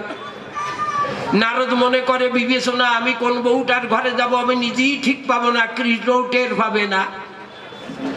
আন্দাজে দৌড়চ্ছে বারান্দা দিয়ে। উনি কোন বউটার ঘরে যাবে তা উনি ঠিক পাবে না, আন্দাজে দৌড়। বসে শোনেন জ্ঞানী লোকে, দৌড়াতে দৌড়াতে জাম্বুবতীর ঘরে ঢোকে। রুক্মিণী, সত্যভামা, জাম্বুবতী, কালিন্দী যত ঘরে গেল সব ঘরে কৃষ্ণকে দেখেছিল। ও নারদ, আমার কথা লবা, আমি প্রশ্ন করি তোমাকে, যদি আমার জন্ম থাকে সেই দিন দ্বারকায় 16,008টা বউয়ের ঘরে 16,008টা কৃষ্ণ মূর্তি দেখালাম তোমারে, সেদিন জন্ম দিল তোমার কোন বাবা? আমার একটু বুঝাইয়ে দিও তো। ওরে কপাল রে। তারপরে যা প্রশ্ন করেছে তা কয়, কৃষ্ণ তোমার পক্ষপাতী আছে, কুরুযুদ্ধে মানুষ মারলে খান। আমি চ্যালেঞ্জ দিয়ে বলতে পারি, শুধু নারদ কানে কেউ জলদি বলতে পারেন কুরুযুদ্ধে কৃষ্ণ মানুষ মেরেছে, নাকে খত দেব। মেরেছিল নাকি? কৃষ্ণ তো যুদ্ধও করেনি। কৃষ্ণ অর্জুনের রথের সারথি, যুদ্ধ করে রথিকে বীরে, কিন্তু কৃষ্ণ যুদ্ধ করেনি। কয় কৃষ্ণ মানুষ মারিয়ে কোন ধর্ম করলে? এই প্রশ্নটাই ভুল করে গেলে, কৃষ্ণ মানুষ মারে না। আর তাও বলি, প্রয়োজন হলে মারতে হয়। এই যারা জঙ্গি, ভারতবর্ষের ক্ষতি চিন্তা করে সব সময়, জঙ্গি, এরাও তো মানুষ। আমার কাছে বলেন দেখি, এদের মারলে অন্যায় হয় নাকি? হয় না। কিছু কিছু মানুষ আছে মারতে হয়। ধরেন এই গ্রামে একজন বড় মস্তান, বড় গুন্ডা, প্রকাশ্য দিবালোকে মানুষ খুন করে বেড়ায়, মেয়ে ছেলেদের ধরে নিয়ে যায়, পরের ঘরে আগুন ধরাইয়ে দেয়, এত বড় মস্তান। তা গ্রামের লোক সবাই মিলে যদি সেইটা পিটাইয়ে মেরে ফেলে, আমার কাছে বলেন দেখি মানুষ মারায় পাপ হয় নাকি? হয়। এই যে মাথায় টুপি দিয়ে ওই ভদ্রলোক এইরকম নাড়াচ্ছে, আমরা মানুষ দেখলে চিনি, আবার ওনার সময় যেন এইরকম করেন না। আপনারা জানেন ভালো, তখনকার দিনে ওই সাদ্দাম হোসেন, লাদেন কত বড় মস্তান, এর চেয়ে বড় মস্তান আমাদের মগধে ছিল, তার নাম জরাসন্ধ। জরাসন্ধ মনে মনে ভাবে 100 রাজা ধরে শিব ঠাকুরের নামে সংকল্প করেছে বলি দেবে। জরাসন্ধ এই মগধ মানে বিহার, 86 জন রাজা ধরেছে জরাসন্ধ, জেলখানায় ঢুকানো। ওই জেলখানায় তারা কাতর আর্তনাদ করছে, পরিত্রাহী চিৎকার করছে, এটাই ধরিত্রীর ক্রন্দন। আমাদের শাস্ত্রে লেখা আছে এটাই ধরিত্রীর ক্রন্দন। কৃষ্ণ কি করেছিল? ভীম অর্জুনকে নিয়ে ছদ্মবেশে জরাসন্ধের বাড়ি গিয়ে মল্ল যুদ্ধে আহ্বান করেছিল। আমি খুলে বলি সবার পাশাপাশি, সেদিন ছিল জরাসন্ধ একাদশী, একাদশীর উপবাস আছে। এক পক্ষকাল অবিশ্রান্ত যুদ্ধ করে এই অশুভ শক্তিকে ধ্বংস করেছিলেন ভগবান কৃষ্ণ। এটাই বলে ধর্ম স্থাপন করা। ওই ৮৬ জন রাজা জেলখানায় ছিল, যারা ওদের ডেকে বললেন, শোনো, ভবিষ্যতে যদি কোনোদিন রাজা যুধিষ্ঠির রাজসূয় যজ্ঞ করে তাহলে তোমরা সেইখানে সমর্থন করবে। তারা স্বীকার করেছিল, কিন্তু দুর্ভাগ্য, কপট পাশা খেলায় যখন যুধিষ্ঠিরকে হারাইয়ে বনবাসে পাঠায়, এই সুযোগে দুর্যোধন এই মিত্র শক্তিগুলো সঞ্চয় করে নেয়। এই হলো মহাভারত। তো মহাভারতে কৃষ্ণের দোষ না, গান্ধারীর একটু দোষ আছে, আর তার ছেলেদের পুরো দোষ আছে। কয় পাণ্ডবরা ৫ ভাই, একটাও মরে নাই, কৌরবেরা ১০০ ভাই, একটাও বেঁচে নাই, তা থাকবে কেন?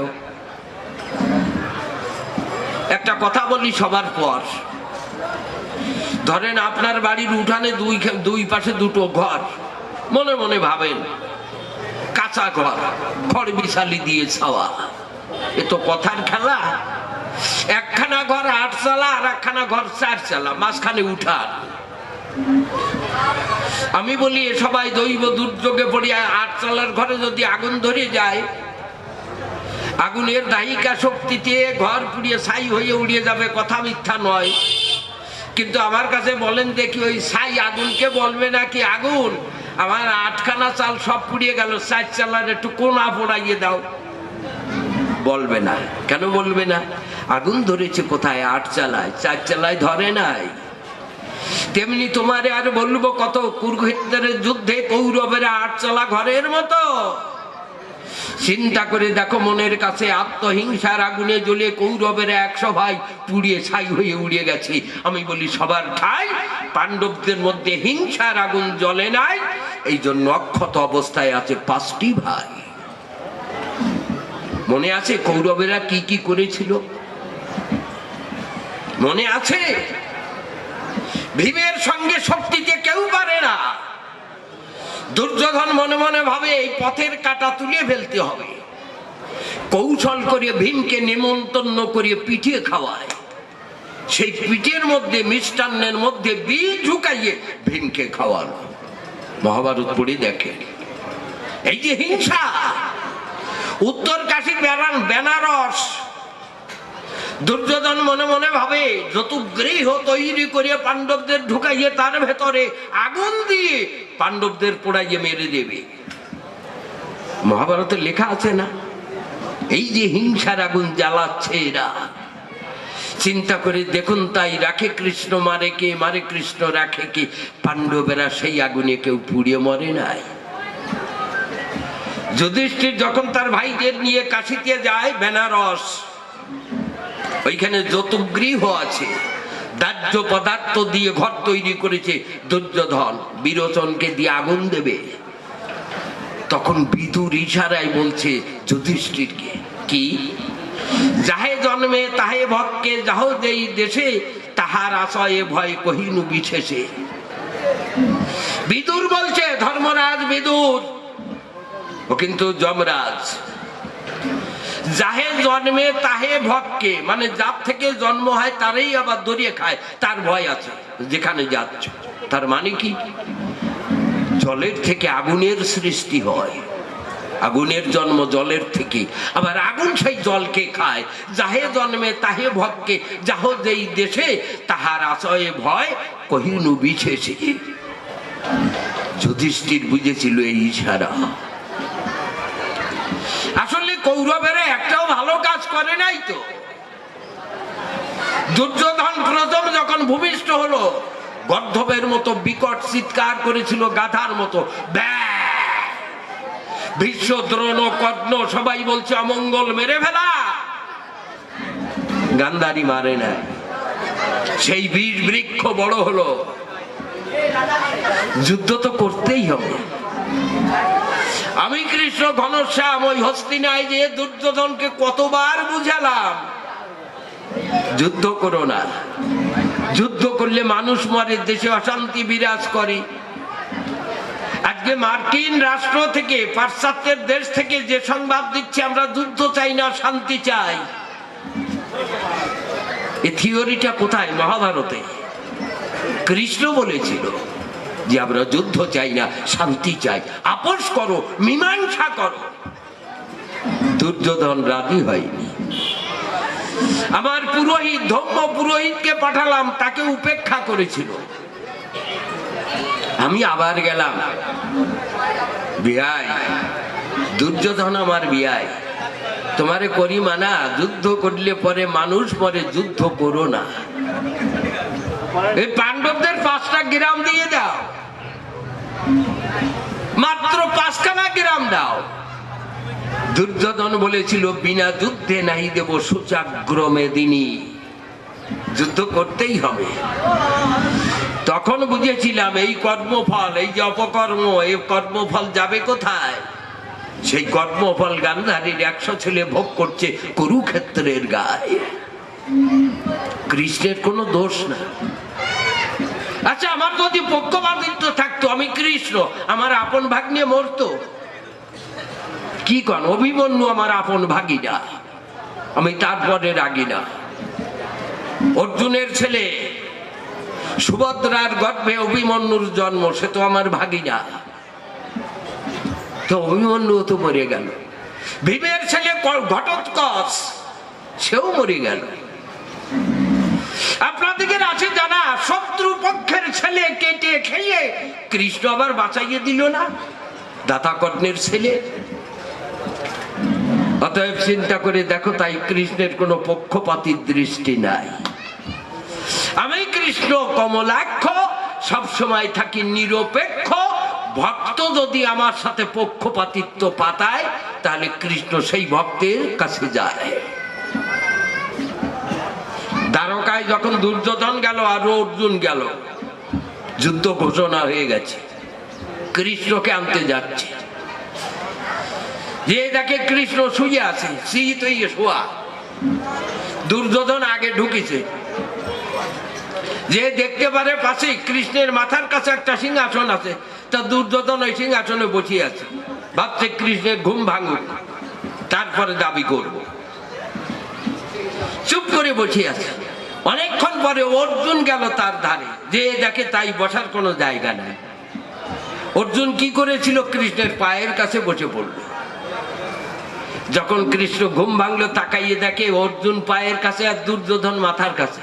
কি ব্যাপার? দুর্যোধন বলছে, কৃষ্ণ, কুরুক্ষেত্রে যুদ্ধ হবে, তা তোমাকে আমাদের পক্ষে চাই। অর্জুন বলছে, না কৃষ্ণ, আমি চাই।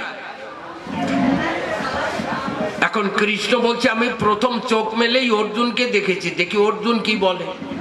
অর্জুন, কি চাও? অর্জুন বলছে, কুরুক্ষেত্রের যুদ্ধে আমার রথের সারথি হতে হবে তোমাকে। ক্ষত্রিয়ের পক্ষে সারথ্যগিরি সব থেকে নিচের পথ, অপমানজনক পোস্ট। একমাত্র ভক্তই দাবি করতে পারে ভগবানের কাছে। দুর্যোধন বলছে, কৃষ্ণ, আমি তোমাকে যাই। এখন কৃষ্ণ বলছে, শোনো, এক পক্ষে আমি থাকবো, আমি যুদ্ধ করব না, অস্ত্র ধরবো না। আর আমি যে পক্ষে থাকবো না, বিপক্ষে 6000 নারায়ণী সেনা পাবে, তারা অস্ত্র ধরে যুদ্ধ করবে। কি চাও? দুর্যোধন মনে করে বিবেচনা, কৃষ্ণ যখন যুদ্ধ করবে না, তখন কৃষ্ণকে দিয়ে কি হবে? নারায়ণী সেনা নিয়ে যায়, যুদ্ধে যথেষ্ট সাহায্য হবে। আপনারা জানেন ভালো, দুর্যোধন নারায়ণী সেনা নিয়ে সন্তুষ্ট হয়ে চলে গেল, আর অর্জুন কৃষ্ণকে তার রথের সারথি হিসাবে চেয়েছিল। দ্বারকা থেকে কৃষ্ণ যখন হস্তিনায় যায়, দেখি যুদ্ধ যদি না করানো যায়, এই আশায় তা দুর্যোধন রাজপ্রাসাদ সাজায় দাঁড়াইয়া আছে। রাজপথ সুন্দর ভাবে সাজিয়েছে রাজা দুর্যোধন, রাস্তার ধারে দাঁড়ানো কৃষ্ণের অপেক্ষায়। কৃষ্ণ যখন রথ থেকে নামলো, দুর্যোধন বলেছিল, বিয়াই চলো, আমি তোমার জন্য অনেকক্ষণ অপেক্ষা করছি। তা কৃষ্ণ বলছে, এই রাজপ্রাসাদ কার? দুর্যোধন বলছে, আমার। তোমার জন্য আমি সাজিয়ে রেখেছি কত সুন্দর ভাবে। ও, তোমার বাড়ি? দুর্যোধন বলছে, আমার বাড়ি। ঠিক আছে। পাশে করজোড়ে ভক্ত বিদুর দাঁড়ানো রাস্তার ধারে। বিদুরকে দেখে কৃষ্ণ জিজ্ঞাসা করে, ও বিদুর, এই লতা পাতা দিয়ে সাজানো কুড়িয়ে ঘরটি কার? বিদুর বলেছে, ঠাকুর ও তো তোমারই ঘর। তখন কৃষ্ণ বললেন, দুর্যোধনের ঠাই দুর্যোধন, তোমার বাড়ি তুমি যাও, আর আমার বাড়ি আমি যাই। এই কথাটির কিছু মাধুর্য আছে। এই যে অহমিকা, আমি আগেই বলেছিলাম, আমিত্ববোধ, অহংকার, এটা মানুষের চরম শত্রু। আপনারা জানেন, দুর্যোধন কপট পাশায় দাম ধরে দ্রৌপদীকে উলঙ্গিনী করতে চেয়েছিল, ওই পাণ্ডবদের বনবাসে পাঠাইয়ে দিল। এই সেই দুর্যোধন। আসল কথা যদি বলি, মহাভারতে লিখেছে দুর্যোধনের নাম হলো কলি, ঘোর কলি হলো দুর্যোধন। অধর্ম, এই কুরুক্ষেত্রের যুদ্ধ, ধর্মের বিরুদ্ধে অধর্মের বিরুদ্ধে ধর্মের প্রতিবাদ, অন্যায়ের বিরুদ্ধে ন্যায়ের প্রতিরোধ গড়ে তোলা, এই হলো কুরুক্ষেত্রের যুদ্ধ। যে নেতা, যে মন্ত্রী মহাভারত পড়েনি, সে কোনোদিন নেতা হতে পারবে না। বিরাট মহাকাব্য এবং রাজনীতি এই মহাভারত। নেতা হতে গেলে আগে মহাভারত পড়তেই হবে। যাক, কৃষ্ণের কোনো দোষ নাই, এটাই বলতে চাই। দোষ কার জানো? নারদ। ভালো করে শোনো, দোষ হচ্ছে দুর্যোধনের মামা শকুনির। কৃষ্ণের কোনো দোষ। কিরকম প্রমাণ বড় সাচ্চা, মহাভারতে লেখা আছে, আপনাদের দেখা আছে। তখনকার দিনে হস্তিনার রাজা দুর্যোধনকে দেশের লোকে বলতো পাঠার বাচ্চা। সবাই বলতো, ওই রাজাকে বলতো পাঠার বাচ্চা। যেমন আজকে যারা বিজেপি পার্টি করে না, তারা কেন্দ্র সরকারকে গালাগালি করে। আজকে যারা টিএমসি পার্টি করে না, তারা রাজ্য সরকারের শ্রাদ্ধ পড়ায়, তাই না? এটা তো ঠিক। তেমনি দুর্যোধনকে দেশের লোকে পাঠার বাচ্চা বলতো। পাঠার বাচ্চা। অবশ্যই যুধিষ্ঠির কোনোদিন এই অমার্জিত ভাষা বলতেন না, উনি মোলায়েম ভাষা বলতেন, মার্জিত ভাষা। উনি বলতেন অজের নন্দন। অজ মানে পাঠা ছাগল। যখন পাঠার বাচ্চা কয়, দুর্যোধনের রাগেতে গা জ্বলে যায়। মা গান্ধারীর কাছে কয়, আমা আমার কথা শোনো, আমি শশাগরা পৃথিবীর অধিপতি, দেশের উপরে যারা দিন রাতি আমারে পাঠার বাচ্চা বলে কেন? গান্ধারী দেখে সর্বনাশ, দুর্যোধন তো বড় হয়েছে, আজকে হিসাব চাইছে। গান্ধারী বলছে, বাবা কথা নিবি, একটা রহস্য আছে। তোরে পাঠার বাচ্চা যে কেন বলে, তোর মামার বাড়ি যাবি। দুর্যোধনের মামার বাড়ি মানে গান্ধারীর বাপের বাড়ি হলো আফগানিস্তান, কান্দাহার। তখন তো পাকিস্তান, আফগানিস্তান, নেপাল, ভুটান সব অখণ্ড ভারতে ছিল। তখন তো ভারতবর্ষ খণ্ড বিখণ্ড হয়নি। ওইখানে গান্ধারীর বাবার নাম সুবল রাজা, তারও 100 ছেলে। শকুনি, মতকুনি, এরা 100 ভাই। তা দুর্যোধনকে পাঠাইছে গান্ধারী, যা তোর মাতুল দাদুর কাছে শুনবি, তোরে পাঠার বাচ্চা কয় কেন। দুর্যোধন রাগে রাগে গেছে, দূর থেকে তাকাইয়ে দেখে মাতুল দাদু রাজ সিংহাসনে বসে আছে। সুবল রাজা ওখান থেকে বিক্রম দিচ্ছে, দাদু ভাই, আমি দুর্যোধন। দেশের প্রজারা পাঠার বাচ্চা বলে কি কারণে, কৈফিয়ত দিতে হবে। সুবল রাজা ভয় পেল। আজকে দুর্যোধন শক্তি সঞ্চয় করেছে, রাজ শক্তি, হস্তিনার রাজা হয়েছে। সুবল ভয় পেয়ে সান্ত্বনা দিয়ে বসাচ্ছে, বোস ভাই, উত্তেজিত হোস না, শোন, নাতি ছেলে তো, মেয়ের পেটের ছেলে দুর্যোধন। তা বলছে, তোরে পাঠার বাচ্চা বলে কি জন্য জানিস? তখন তোরা হোসনি। তোর মা গান্ধারী যখন ভূমিষ্ঠ হলো আমার বাড়ি, যখন 5 বছর বয়সে পদার্পণ করলো, তখন এক মুনি এসে তোর মাকে দেখে আমাকে ডেকে বলেছিল, সুবল কথা লবা, তোমার এই মেয়ের যা লক্ষণ, বিয়ে দিলে বাসর ঘরে হবে বিধবা, জামাই মরে যাবে। তা মুনি বাক্য কেমন এইটা পরীক্ষা করবার জন্য তোর মাকে আমি পাটা ছাগলের সাথে বিয়ে দিয়েছিলাম। এই কুআদর্শ ভারতবর্ষে আজও আছে। মেয়ে বিয়ে দিচ্ছে ব্যাঙের সাথে, কুত্তার সাথে বিয়ে দেয়। একে বলে কুআদর্শ, কুসংস্কার। তা সুবল রাজা যখন পাঠা ছাগলের সাথে গান্ধারীর বিয়ে দিল, গান্ধারী যখন বর মারল, পাঠাকর্তার গলায় দিল, সাথে সাথে পাঠাকর্তা পটল ডাঙায় গেল, জামাই মরে গেছে। এখন সুবল রাজার মেয়ে গান্ধারী বিধবা হয়েছে। তা দুর্যোধনকে বলছে, আরে ভাই তোর এই বিধবা মা নিয়ে তখন তো তোরা কেউ হোসনি, আমি যে কি মুশকিলে পড়ে যাই। দেশে কোন রাজপুত্র আমার বিধবা মেয়ে নিতে চায় না, কেউ নেয় না। ঘুরতে ঘুরতে ঘুরতে ঘুরতে হস্তিনায় গেলাম, যে তোর কানা বাবারে পাইছিলাম, ধৃত রাষ্ট্র। সেই কানা বাবার ঘাড়ে আমার বিধবা মেয়ে চাপাইয়ে দিয়ে খালাস হলাম। যেমন পচা কাঁঠাল তেমনি মুসিয়েন খদ্দের জুটে গেল। তা তোর মার আগে বিয়ে হয়েছিল কার সাথে? পাঠা ছাগলের সাথে। তোর মা পাঠার বউ পাঠি, সেই পেটে হয়েছি, তোরে পাঠার বাচ্চা বলবে না? দুর্যোধন মনে করে বিবেচনায় অপবাদ নিয়ে বেঁচে থাকবো না, দাঁড়াও প্রতিশোধ নেব। বসে শোনেন নারী নরে দুর্যোধন সুবল রাজা আর তার 100 ছেলে সবগুলোরে ধরে আটক করলো, কারাগারে জেলখানায় ঢুকাইছে দুর্যোধন। 100 ভাই আর এক বাবা। দুর্যোধন বলছে সবাইকে একদিনের খাবার দিলাম, এই খাবার, তারপরে না খেয়ে মরে যাবা, আর খাবার দেব না। 100 ভাই আর এক বাবার একদিনের খাবার পাঠাইছে, খাও, আর কোনোদিন দেব না। এখন জেলখানায় মিটিং হচ্ছে, কি করা যায়। রাজাই একদিনের খাবার পাঠায়, আর দেবে না। একজন বলছে ভাই একটা যুক্তি আছে। তাহলে কি? তাহলে আয় আমরা না খেয়ে মরে যাই, মরতে তো হবেই, অবশ্যই মরবো। একজন বেঁচে থাক, সেই খাবার খাক, সে 100 দিন বাঁচবে। আচ্ছা কে বেঁচে থাকবে? যার বুদ্ধি বেশি। সুবল রাজা বলছে যে বেশি বুদ্ধিমান সেই এই খাবার খাবে। পরীক্ষা দাও।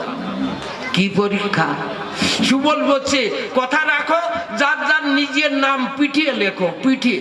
তা নিজের নাম পিটিয়ে পরে লেখা যায়? যায়। শকুনি লিখেছিল। কোন কায়দায়? মাটিতে উল্টো করে চক দিয়ে নাম লিখলো, উল্টো করে লিখে সেইখানে শীত হয়ে শুয়ে পড়লো শকুনি, আর পিঠে সাপ লেগে গেল, এই দেখো আমার নাম লিখে নিয়ে আসছে। সুবল বলছে বাহ, শকুনি বেঁচে থাক, সব মরে গেছে।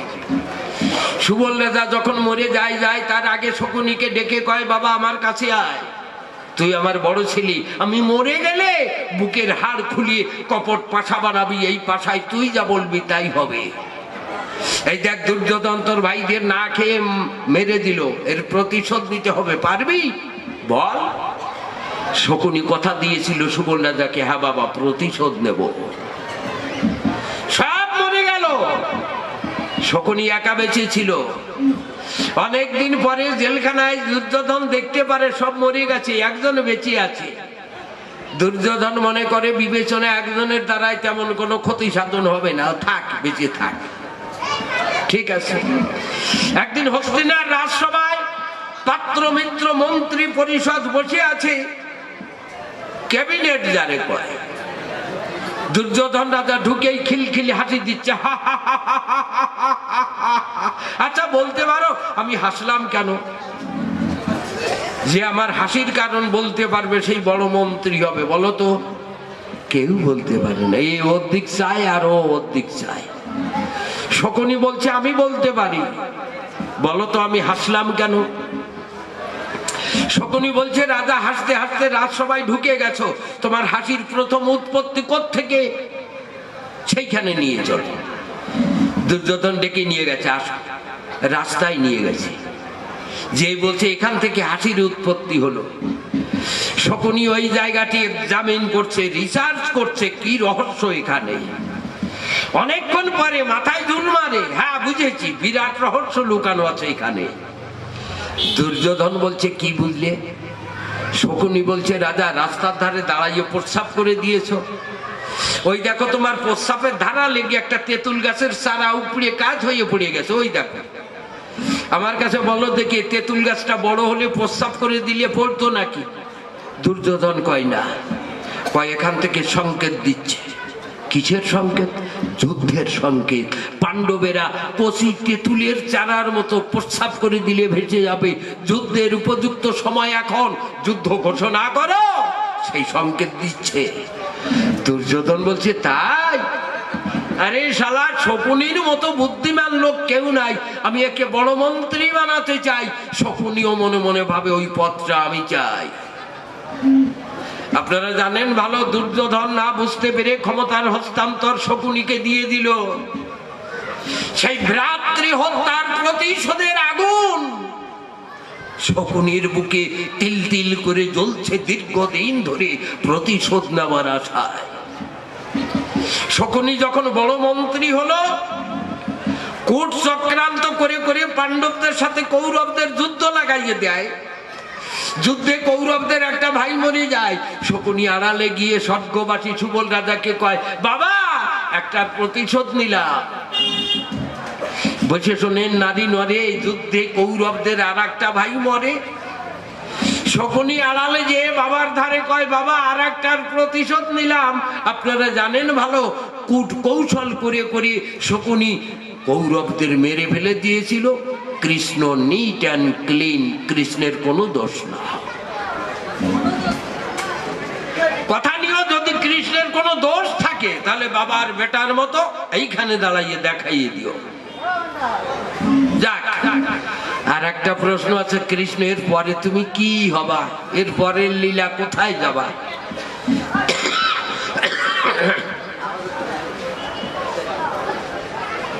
আমি বলি সবার ধারের পরে কৃষ্ণ হবে দীনতার অবতার, দীনহীন কাঙালের অবতার। আপনারা জানেন গৌরাঙ্গ মহাপ্রভু জন্মগ্রহণ করবার 500 বছর আগে বৈষ্ণব কবি চণ্ডীদাস আরোপে দেখেছিলেন কৃষ্ণ যাচ্ছে নদিয়ায়। উনি লিখেছিলেন, চণ্ডীদাস কি কিবার আসো রস অভিলাষ, নান্নুর গ্রামেতে বাস, চণ্ডীদাস মিটি মিটি হাসে গো, উহার নাহি নব ঘনকায়, মোহন গৌরাঙ্গ রায়, এরূপ হইবে কোন দেশে গো। সেই কৃষ্ণ গৌর হয়েছে কেন?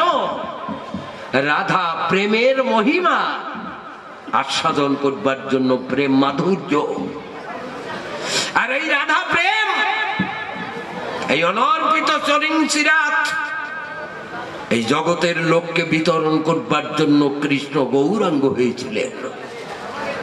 আমরা এই ছোটবেলায় বাংলাদেশে খেলেছি, তখন বলতাম পলাপলি খেলা। চোট মানে লুকাইয়ে থেকে বলতাম চোট, আর আর কয়েকজন খুঁজিয়ে বেড়াত, তাই না? এখন সেসব খেলা দেখি না। গল্লা সুট, নন্দুরি খেলা এখন নাই। এই লুকোচুরি খেলতে যেয়ে কৃষ্ণ লুকালো, আর খুঁজে পাচ্ছেন না। শ্রীদাম, সুদাম, দাম, বসুদাম সারা ভারতবর্ষে খুঁজে বেড়ায়, কৃষ্ণ কোথায়? পাই না। নবদ্বীপে এসেছিল, নিমাইকে দেখে শ্রীদামের সন্দেহ হলো।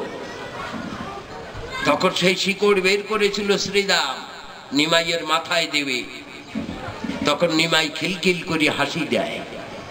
শ্রীদাম বলছে, কি দুঃখে গৌর হলি বল কানাই?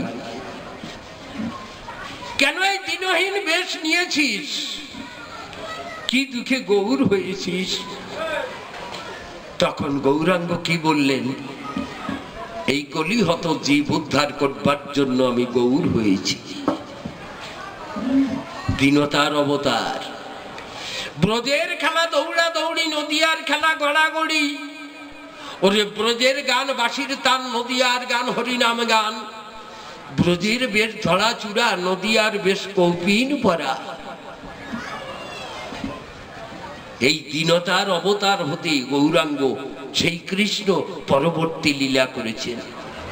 যাক, মনে করি বিবেচনার যে কয়েকটা প্রশ্ন ছিল, আমার মনে হয় সব করেছি আলোচনা। চিন্তা করে দেখি, তাই একটাও মনে হয় বাদ পড়ে নাই। এখন একটা গান গেয়ে প্রাথমিক বক্তব্যের ইতিরেখা টেনে দিয়ে যায়।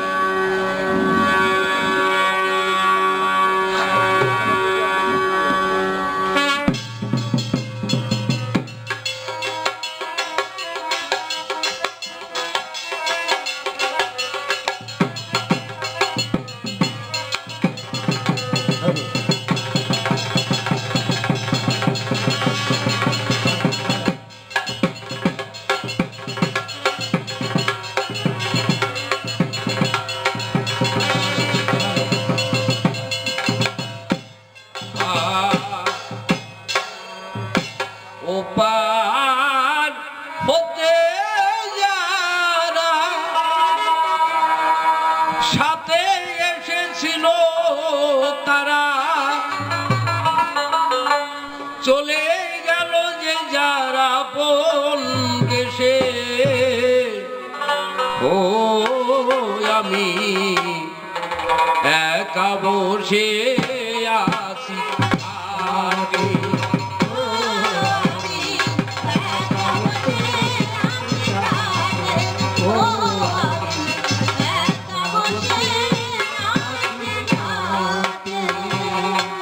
হতাশে কাঁদিছে প্রাণ বসে একাকী, দিবাকর বসিল ওই পাটে।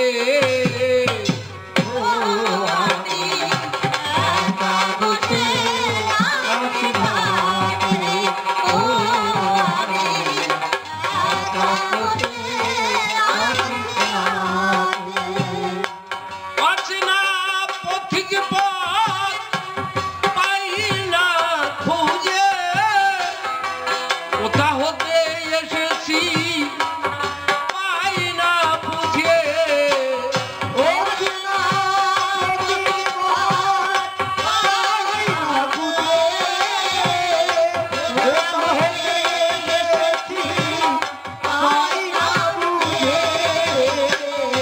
অচেনা পথিক পথ পাই না খুঁজে, কোথা হতে এসেছি পাই না বুঝে।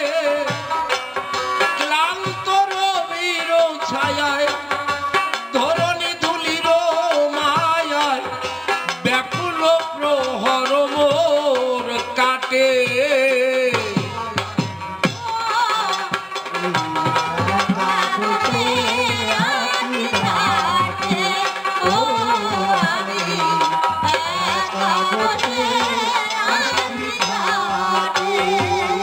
আশার দোলনায় কত দোল খেয়েছি, হাসির মঞ্চে কত গান গেয়েছি।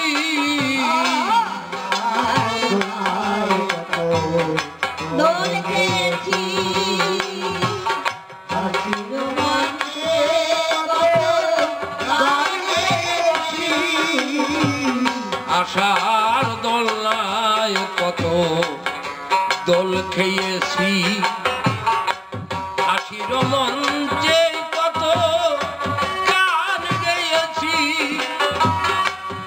যাদের সাথে মিশিয়ে খেলেছি খেলা, মিলাইয়েছিল কত সুখের মেলা।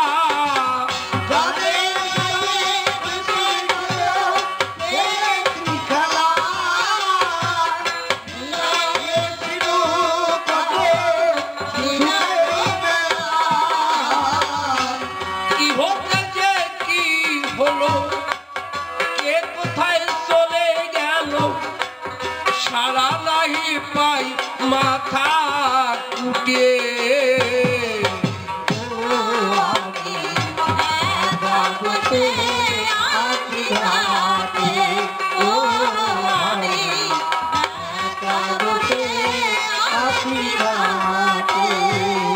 যাদের স্মরণে দেশ হইতো আকুল, কোথা সেই কবিগুরু রাজেন্দ্র নকুল।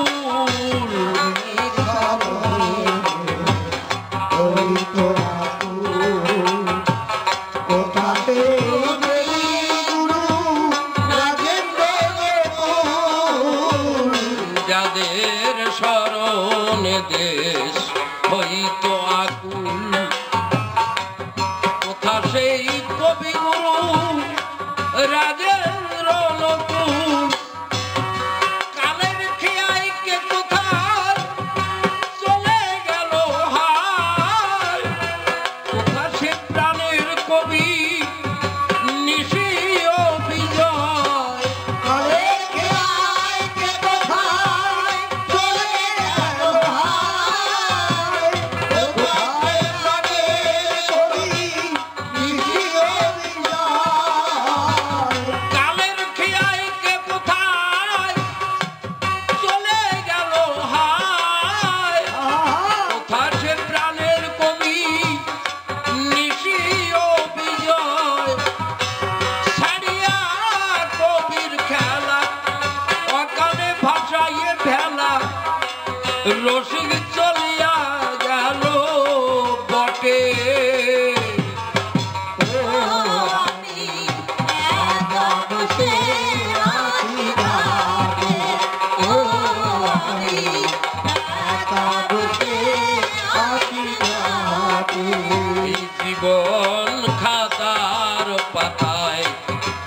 যে লিখি ছাই কিছু তার মুছে গেছে কিছু মনে নাই। জীবন খাতায় খাতায় কি যে লিখি ছাই কিছু তার মুছে গেছে কিছু মনে নাই। এই জীবন খাতার পাতায় কি যে লিখি ছাই কিছু তার মুছে গেছে কিছু মনে নাই। উলটিয়া পাতা দেখি সবই যেন ভুল আমি যেন কার হাতে খেলার পুতুল। উড়ে গিয়া বাতাসি সবই যেন ভুল আমি যেন তার হাতে খেলার পুতুল। উলটিয়া পাতা দেখি সবই যেন ভুল আমি যেন কার হাতে খেলার পুতুল। বেদনার ঝুলি কাঁধে তিনি অনাদি বসে কাঁধে তোরি বুঝি আসিছে ওই ছুটে। বাবুতে আছি ঘাটে ও আমি বাবুতে আছি ঘাটে। ও কই একটা কথা সবার হেতায় আমার করে যাই বর্ণনা। ভোরবেলায় যুদ্ধ হলো সবার আছে জানা। যুদ্ধ ক্ষেত্রে আগের দিনে শিবির গেড়িয়েছিল দুই পাশে দুই সৈন্য দলে প্যান্ডেলও বানালো। একটা কৌরব শিবির আর একটা পাণ্ডব শিবির মাঝখানে যুদ্ধ হবে। সেই কথাটা বলতে যেয়ে আমি খেয়ে যাই হিমশিম। পাণ্ডব শিবিরে সেই দিন কিন্তু দারোয়ান ছিল ভীম জানি দারোয়ান হয়ে দ্বার রক্ষা করে। যুধিষ্ঠির অর্জুন নকুল সহদেব শিবিরের ভেতরে। গভীর রাত্রে রাজা যুধিষ্ঠিরের ঘুম ভাঙিয়া গেল। এক পাই দুই পাই যুধিষ্ঠির রাজা শিবিরের দুয়ারে এলো। ভীম বলছে কস্তম কে ওখানে? যুধিষ্ঠির বলছে ভীম আমি তোর দাদা। ও দাদা নমস্কার দিতে হয় দাদার মর্যাদা। কি চাই দাদা? যুধিষ্ঠির বলছে ভীম কথা নে আমি বাইরে যাব একটু দরজা খুলে দে। ভীম বলেছে ডাকি দাদা সচিবের অন্ধকারে শত্রু আক্রমণ করতে পারে আমি তোমার সাথে আসবো না। যুধিষ্ঠির বলছে না কথা রাখ দরজা খুলিয়ে দে আমি বাইরে যাব তুই দাঁড়িয়ে থাক। ভীমের দুটি সম্পদ এই দুটো সম্পদ ছাড়া ভীম পৃথিবীতে কিছু জানে না। কি? দাদা আর গদা। দাদার আদেশ থাকলে মাঠে গদাখানা নিলে হাতে ভীমের সাথে কার সাধ্য পৃথিবীতে দাঁড়ায়। আস্তে আস্তে ভীমবীর যখন দুয়ার খুলে দিল এক পাই দুই পাই যুধিষ্ঠির রাজা শিবিরের বাইরে সামনে কৌরব শিবির। ঘুমন্ত পৃথিবী কেউ জেগে নাই। গভীর রাত্রি অসীম নীল আকাশের নিচে পুণ্যতীর্থ ভারত ভূমির পবিত্র মাটিতে দাঁড়িয়ে যুধিষ্ঠির চিন্তা করছে মন রে একটু পরে ভারতবর্ষের মাটি দিয়ে রক্তের নদী বয়ে যাবে। বিরাট ধ্বংসযজ্ঞ হবে। কিন্তু এই যজ্ঞ করতে গেলে তো তার অধিবাস করতে হয়। কেউ তো অধিবাস করেনি। আমি 105 ভাইয়ের বলদা আমি এই ধ্বংসযজ্ঞের অধিবাস করব। কোথায়? কৌরব শিবিরে। আস্তে আস্তে যুধিষ্ঠির রাজা করেছেন গমন কৌরব শিবিরে। গভীর রাত্রে দিল দর্শন। যুধিষ্ঠির ক্ষীণ কণ্ঠে ডাকছে, দাদু ভাই, দাদু ভাই। ভীষ্ম চিন্তা করছে, কিরে, এ তো পরিচিত কণ্ঠ। যুধিষ্ঠির ডাকতে ডাকতে ভীষ্মের শিবিরে ঢুকে গেছে। ভীষ্ম হলো আপন ঠাকুর দাদা কৌরব পক্ষে। ভীষ্ম দেখে যুধিষ্ঠির এসেছে। ভীষ্ম বলছে, আয় ভাই আয়। আমি তোর কথা ভাবছিলাম যুধিষ্ঠির এলো না, সে তুই এমন ছিল না, এসেছিস, আয় ভাই। কেন এসেছিস? অস্ত্র নিবি? যুধিষ্ঠির বলছে, না। সৈন্য নিবি? না। যুদ্ধ করবি না, আত্মসমর্পণ করতে এসেছিস? যুধিষ্ঠির মাথা নেড়ে অসম্মতি প্রকাশ করছে। ভীষ্ম বলছে, অস্ত্র নিবি না, সৈন্য নিবি না, তাহলে গভীর রাত্রে আমার কাছে কেন এসেছিস?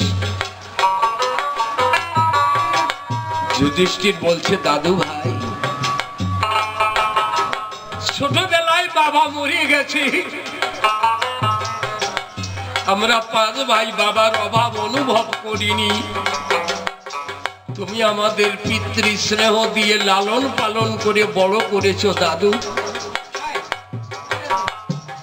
তাই আমার মন বলছে সকালবেলা পর্যন্ত আমরা পৃথিবীতে থাকবো, তারপরে পৃথিবী অপণ্ডবা হয়ে যাবে। তোমাদের বীরত্বের কাছে আমরা তো তুচ্ছ খড়কুটো, পৃথিবী থেকে মুছে যাব। তাই ভাবলাম এমন দাদুকে আর দেখতে পারি কি না পারি। একবার শেষের দেখা দেখতে এসেছি। দাদু, একটা শেষের প্রণাম দিয়ে যাই।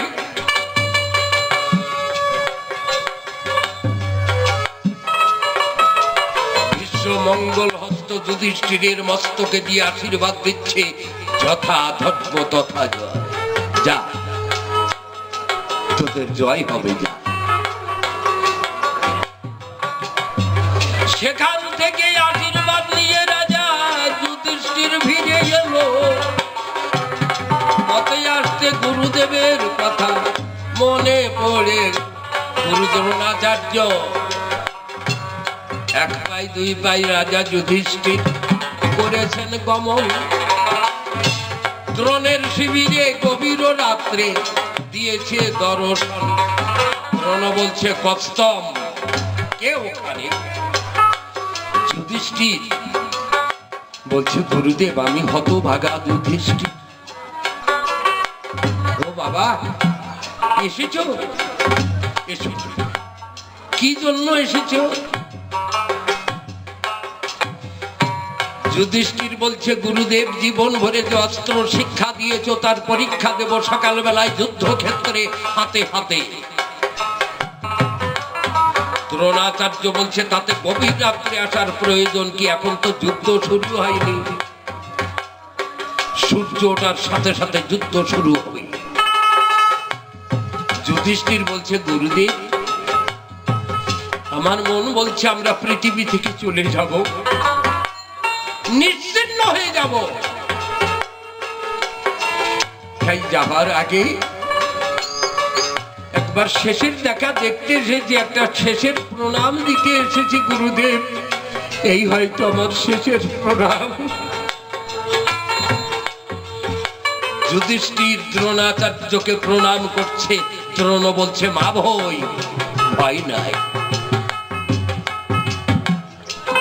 সেখান থেকে আশীর্বাদ নিয়ে রাজা যুধিষ্ঠির ফিরে এলো। একটু পরে শিবির ভেতরে দুর্যোধন গেল। দুর্যোধন যেই বলছে ভীষ্মের কাছে, দাদু ভাই, শিবির মধ্যে একটা কোলাহল শুনলাম, একটা শোরগোল শুনলাম। ভীষ্ম বলছে, যুধিষ্ঠির এসেছিল। ও যুধিষ্ঠির সে তো আমাদের শত্রু, কেন এসেছিল? কোন গোপন ষড়যন্ত্র করতে এসেছিল? ভীষ্ম বলছে দুর্যোধন এখনো শত্রু হয়নি। সকালবেলায় যখন ওরা 5টা ভাই আমাদের বিরুদ্ধে যুদ্ধক্ষেত্রে অস্ত্র নিয়ে দাঁড়াবে তখন শত্রু হবে। এখনো তারা আর আমরা ভাই ভাই। তুই যুধিষ্ঠিরকে চিনিস না? যুধিষ্ঠির কেন এসেছিল জানিস? যুদ্ধে জয়লাভ করতে এসেছিল। যুদ্ধে জয়লাভ করে আপন শিবিরে ফিরে যাচ্ছে। ওই দেখ ওদের জয় হয়ে গেছে।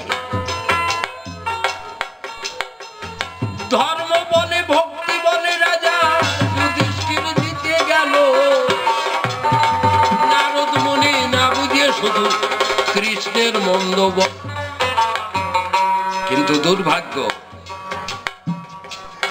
মহাভারত সমাজের চোখে আঙুল দিয়ে শিক্ষা দিচ্ছে অরিজিৎ এই সংসারে থাকতে গেলে তার কি ধর্ম আচরণ করা উচিত।